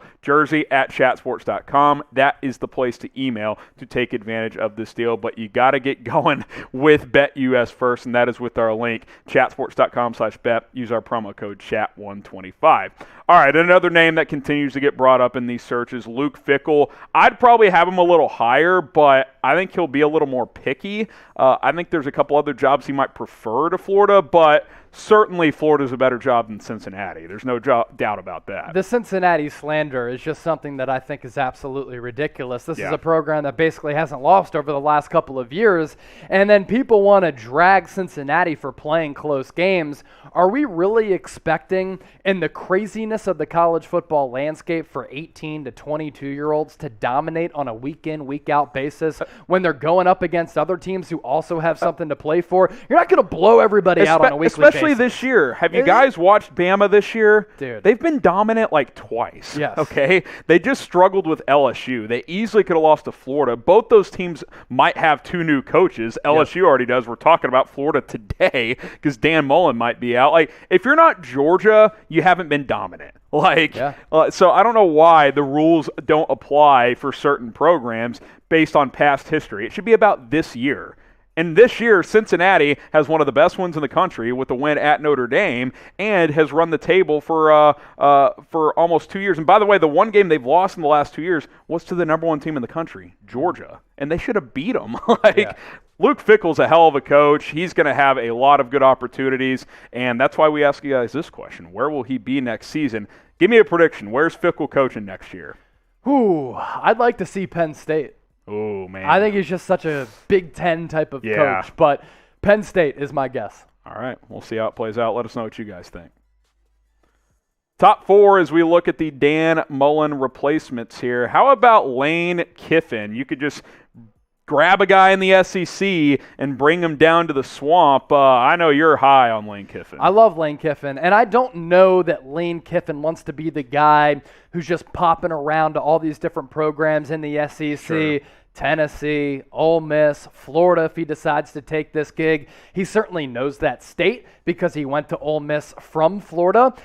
I love Lane Kiffin. I think he's fantastic. I think he's done a great job in rebuilding his image. I'm all in on him for that reason, but also how he has a diversified scheme. Yes, he runs spread concepts, but he'll run it right down your throat if the matchup presents itself in that manner. And I think he can really recruit well because of his ability to just kind of gel and mesh with other players who are some of the top recruits in the country. I know somebody who plays at Ole Miss right now, and they're like, yo, we love Lane. He's the chillest dude, but he's a genius, and we all just get along with him. And he seems like a really, really cool cat. I think he'd really jive well in Florida. You know what has been the difference in Lane Kiffin? Yes, he's matured, but I think just the landscape has changed so much since he had some of those early failures at Tennessee, at USC, is that it's becoming more of a player's country in terms of sports. You're seeing it in professional leagues, but in colleges as well. Players don't want to play always under these hard-nosed hard asses. Yeah. Lane Kiffin feels like another one of the guys, and that's why these players love him. Now, when it's down to business, he's getting down to business, but who's more chill to play for? Lane Kiffin or Dan Mullen? Like, Lane Kiffin, dude, I think he'd do a great job at Florida. Top 3, a guy who's old school, but a guy you'll run through a brick wall for if you've watched Michigan State this year, Mel Tucker. This is the definition of a program and culture builder, Chase. Yeah, no, he is. And look, the loss to Purdue, it was a trap game, but Purdue went on the road to beat Iowa, and they were, number 2 at that time? And then they come back home after Michigan State had taken down Michigan in a terrific game, and they're able to beat Michigan State at home. Caught them at a good time. That's a sneaky good program that has beat really good teams over time. Ohio State a couple years ago. Mel Tucker has it all. And you think about Michigan State as a team under Mark D'Antonio, who, their offenses were just so boring, and they didn't like the scoreboard up. They've been the opposite under Mel Tucker. This offense has been entertaining. The defense has been good. The running back who they have has been one of the best in the country. Kenneth Walker. Tells you that Kenneth Walker, he's been putting the team on his back. Mel Tucker can recruit as well. Love what Mel Tucker's doing with the Sparty. And he was on Georgia's staff when they played for the national championship 3 or 4 years ago, so he knows the SEC landscape very well. Who should be Florida's head coach next season? We got our top 2 to go, but let us know what you guys think down in the comments. Who should be Florida's head coach? And if you still think it's Dan Mullen, then type Dan Mullen. All right, number 2, there's been some chatter that Mario Cristobal would be a top target for Florida if Dan Mullen leaves. Here's why I think that makes sense. Number 1, I think the program has gotten loose under Dan Mullen. There's been a lack of discipline on the football field. I alluded to the Marco Wilson throwing his cleat to draw a personal foul penalty last year in a critical moment that cost him a game. They've been highly penalized. To get blown out by South Carolina is just inexcusable. That would not happen under a guy like Mario Cristobal who, he's old school. He's not a Lane Kiffin type, but like Mel Tucker, he's a culture builder. He's recruited very well. Now, geographical difference from Oregon to Florida, there's no doubt about that. You think Willie Taggart jumping from Oregon to Florida State, that one did not work as well, but I think Mario Cristobal has some different DNA that he could bring down to this Gators program that really has lacked discipline over time. Even back with the Urban Meyer days, we'll get to our number 1 candidate in a moment. It all depends on what Florida is looking for. And look, I personally wouldn't love it, but you got to put Urban Meyer number 1, Chase, because they really haven't been elite since he left. Yeah. They just haven't. Some people are just going to get triggered with Urban Meyer being here at number 1. I personally think he could stay with the Jags for a couple of years. Yeah. They have a lot invested in him, and they've done a lot of investing as an organization, practice facility, and all that stuff with Urban Meyer coming on board. But this is a conversation worthy of having because Urban Meyer really took that program to an elite level of success. 2 national championships. Coming after what Steve Spurrier did, which was really, really hard. A couple of national championships. It's been said that him and his wife love where they're at in Florida. Well, Jacksonville ain't far from Gainesville, right? So him and his wife would still be able to remain in the friendly confines of Florida, and he'd be able to go back to Florida where he is a legend. I'm intrigued by the idea. I don't know if it's realistic, but with Urban Meyer, you never know what's going on in his head. Answer this question. Should Florida bring back Urban Meyer? Type 1 for yes, 2 for no. And I have a couple quick thoughts on this, and then we'll move on. Number 1, this is a question for Urban Meyer. How much does he value the relationship with Ohio State? Because that's been a talking point for a few years now, is that he may not take another major college job because he loves the connection to Ohio State. That's not. I mean, we saw him during the bye week go hang out in Ohio and grind on some 25-year-old blondes in Ohio with an Ohio State jacket on. Number 2, a question for Florida. Are you willing to bring in a guy who ran the loosest program in the country while he was at Florida with countless arrests, suspensions, Aaron Hernandez on campus for crying out loud? How badly are you willing to win if you are the Florida Gators? They seem pretty desperate. We'll have to wait and see. Should Florida bring back Urban Meyer? Keep that in mind when you answer that question. All right. Rashard Lee says no. Would you bring him back? I would think about it if he wanted to come back. Look, at the end of the day, I understand some of the infractions that took place and some of the black eyes that still remain and were there when Urban Meyer was there. Yeah. All I care about is winning, really. Yeah. You know, and Urban Meyer won a shit ton of games and a couple of national championships, and since then, they haven't been good. The honestly, the main pause I would have, Chase, is he can walk away at any time. He's proven that. I mean, he could be tired after a year and say, that's what I meant by saying you never know what's going on. Yeah, I mean that's the risk you play. But hey, I mean, look, he's a top 5 probably college coach ever. So I mean, you can't dispute that fact. We got a super chat here from Tom Downey's burner. Was Tony Corrente the MVP for Pittsburgh on Monday? Yes, he was, and he should have been suspended. But the NFL are a bunch of frauds. Robert Bruce, what's up, Chase, Brett, Sam, Harrison? Celtics are having a lot of discussion and infighting. Would you split the squad? Dissension. Yeah. Sorry. Would you split that squad up or let it play out? Too premature, but let's check back in like 2 months, right? Yeah, I'd let it play out. Yeah, you got to see what you have. Ooh, here's an interesting one from Bromo. Karl Anthony Towns for Jaylen Brown and more. First of all, I think Brown's more valuable than Cat at this point, right? Agreed. So I think it would be Cat and like some minor piece for Brown. Yeah. That's personally what I believe. I agree. But I mean, that's interesting. That's certainly a different stylistic player. And we've said for how long, Chase, this team needs a legitimate big? Yeah, long time. Cat is that. There's no doubt about that. All right, Bobby Ray here. I know this is NFL, but didn't see anything from Chat Sports about this Cam Newton returning to Carolina. Had a lot going on in the office. Had it been a different team, that would have been a video. I can promise you that. But Thursdays are busy for us, so we didn't put out a video on that. But real quick, thoughts on Cam back to Carolina? I find it very fascinating. Yeah, what stood out to me is the, $4 million in guarantees for the rest of the season, and then up to $10 million. So that tells me that Carolina sees him as a potential starter. I think that has to mean, unless P.J. Walker, who will start this weekend per Matt Rule, plays like goes out and throws, XFL. throws for 300 and runs for 50 and they win. Yeah. It's going to be Cam Newton, dude. Yeah. Coming back to Carolina. Ugly breakup, and now they remarried. And honestly, with how ugly that was, he probably only agreed to return with starting assurances. Yeah. It's like, right? who was it? It was George Steinbrenner and Billy Martin, right? They divorced a couple of different times with the New York Yankees, and then every time the Yankees would slip, Steinbrenner would bring back in Billy Martin to be the manager so that they'd win again. Not quite like that, but a divorce and a remarriage. I'd love to see it work. I'm not convinced it will because Cam hasn't been the same guy, but he did look better in the preseason than he did last year. So you never know. It's definitely a big storyline for sure. All right, one segment to go. NFL Week 10 picks against the spread. Let's get into it. Harrison Graham and Chase Sr. We're wrapping things up here on Any Given Thursday the same way we always do. Week 10 picks against the spread in the National Football League. And let's get you guys caught up on our standings. Boss man Yodes is pacing us at 26-19. How about Marshall Green, 25-20? Tom Downey there as well. Matthew Peterson, 24-21. And then Jack Lauderay had never bet on sports before this football season. He's above 500. Trace Gerard, I should say. Thomas Mott right there at 6-7. I had my first negative week in 6 weeks. I went 1-4 last week, so I'm 21-24. Mitchell Renz and Jeremy Beedling and Sam Brown also at 21-24. Brett Scott at 19-26. Jeffrey Cooperstein at 18-26-1.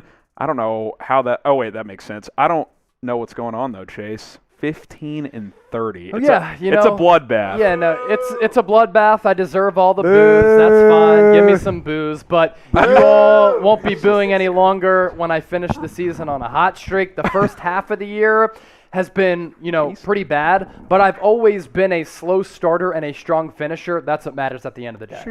Sure. The beauty of this, we're only halfway done, man. I know. We're only halfway through the season. By the way, a lot of time to turn it around. Plenty of time to get up into 14th place. One thing I want to note that's a little ridiculous, and it happens every time. I just want to point it out here. Every single time there's one of these ties here or whatever it is, I'm always the last one on the list, and it always makes me seem like I don't build the graphics. I don't build the graphics. Blame yourself for building them. Yeah, blame. No, I didn't build these. I didn't build these. I just need to know who to take my complaints to. Oh, Jack Lauderay. You can find him on Twitter and on YouTube. Yeah, or in the office tomorrow. Yeah, there you go. Tomorrow, I won't be here. All right, here we go. Saturdays where you can find him. All right, see you, Mark. Is Chase already toast mid-season? Y for yes and for no. Is there no chance he could come back to win this thing? Hey, I think I proved that if you have a hot month, you can get back into the mix. But that's what I'm saying. It's going to take quite the rally. We'll get to Chase's picks in a second. I'll kick things off Not here, that you though. Want them. Just fade Chase. 21-24 after a 1-4 week. By the way, this is a weird one. Titans -3 at home to the Saints. Trevor Siemian sucks. Sharps are all over New Orleans. Yeah, well, the Sharps can suck it. Tennessee's won in that game. Patriots -2.5 against Cleveland. A lot of folks in the office took the Browns, so I'm going the other way. I like the way the Patriots are playing right now. The over in this Detroit-Pittsburgh game, the Sharps love it. 99% of the money coming in on the over in that one. The under Philadelphia-Denver game.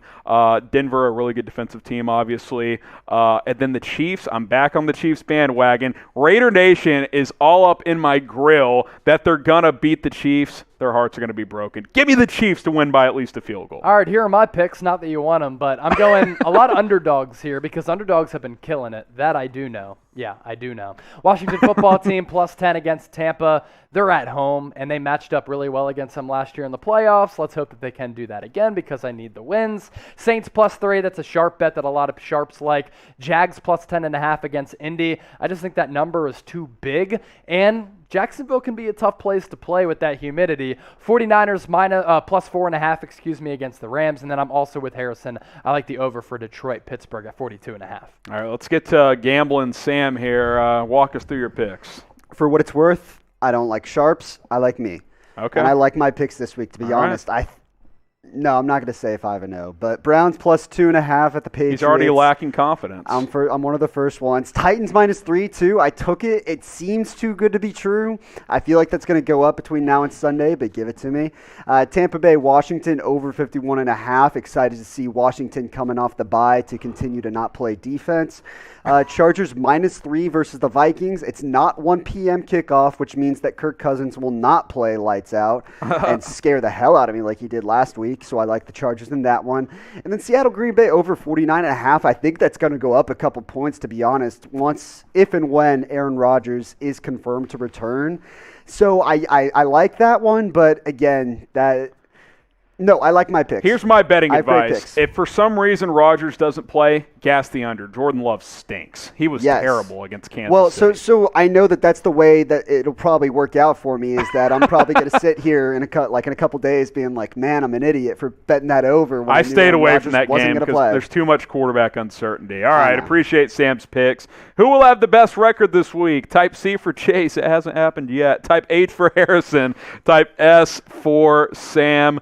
Maybe type Y for Yodes because he's been crushing it on these picks. All right, let's tell you guys about BetUS. Then we're going to go rapid fire on the rest of these picks because I'm ready to get out of here. Chatsports.com/bet. Use our promo code CHAT125. You put down $100, you can get $125 for free. And if you're a new BetUS customer, use that link below and deposit $100. You can get a college jersey, an NFL jersey. I guess we're focusing on college jerseys here.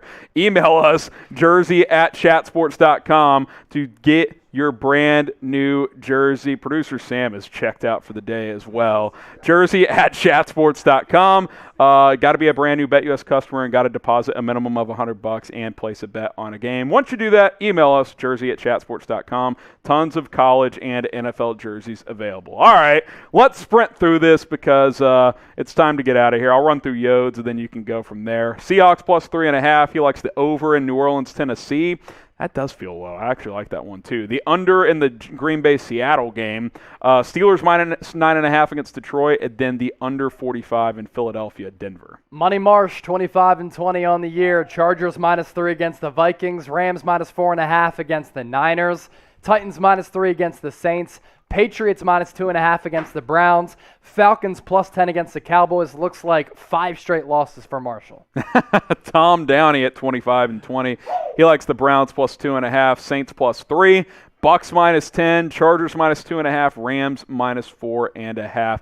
I kind of like that Rams one as well. I wonder, do we know if OBJ's playing? By the time this video comes out, we'll probably know. With it being Monday night, it's definitely possible. Who takes first place this week? They're all within a game. Type J for James, T for Tom, M for March. You can also type Y for Yodes if that's the name you prefer. Let us know in the comments. Matthew Peterson, 24-21, over for Jacksonville, Indy at 47.5.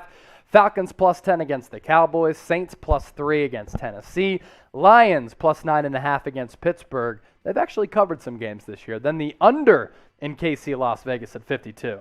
Jack Lauderay, he likes the Patriots -2.5. No biases there whatsoever. Titans -3. Rams -4.5. He's got the Bucks -10. And then the under in the Jets Buffalo game at 47.5. Trizzy Trace, Woo Pig, 22 and 23. Titans -3. Rams -4.5. Chargers -3. The under for Tampa Bay Washington at 51.5. Bucks -10. Thomas Mott, he's been on a cold streak. Sorry we had to beat you in football this weekend, Mott. Big Baylor fan. Nothing like losing to Jerry Kill. Jags +10, Browns +1, Falcons +10. The under Seattle, Green Bay, and then the Rams -4. Fade Mott is back. There is no doubt. Fade Mott is back. That should have been a weigh-in. Yeah, there's no doubt about it. Well, yeah, when the going gets tough, Mott just doesn't have the right pick. Subscribe to the channel, youtube.com/chatsportstv. Nonstop NFL coverage all season long. Turn on that notification bell as well because it'll send you a notie on your phone when we publish a video. Mitchell Renz, Rams -4.5 at San Francisco. Over for Las Vegas, Kansas City at 52. Falcons +10 against the Dallas Cowboys. Patriots -2.5 against the Cleveland Browns. Buccaneers -10 against the Washington football team. Chuggy Chug, Jeremy Beadling, Rams -4.5, Chiefs -2.5, Falcons +10. Man, the under at Cleveland, New England, that's a low number. And then Buffalo, New York Jets. He likes the under 47.5. Let's get the scooter. Brett Scott, 19 and 26 on the year. Chargers -3, Rams -4.5, Titans -3, Patriots -2.5, and Broncos -3.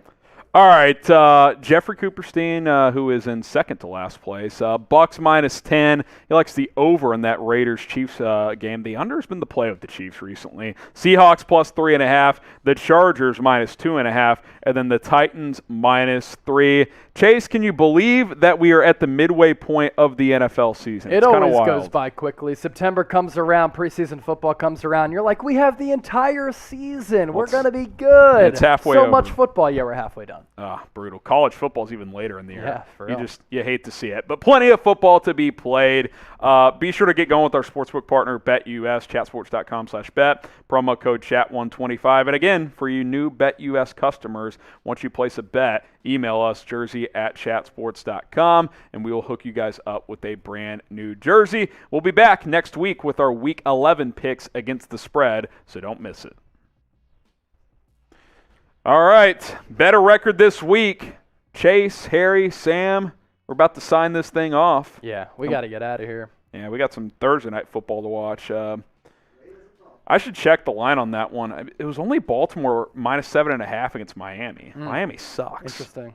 It's a road. It's a road game time decision, right?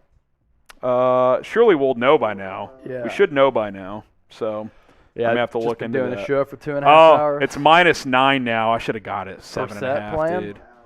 I kind of like Brissett. Jacoby Brissett. Brissett might give him a better chance. Yeah. Dolphins +9 at home on Thursday night. I don't hate it. I might have to bet it just to keep tonight interesting.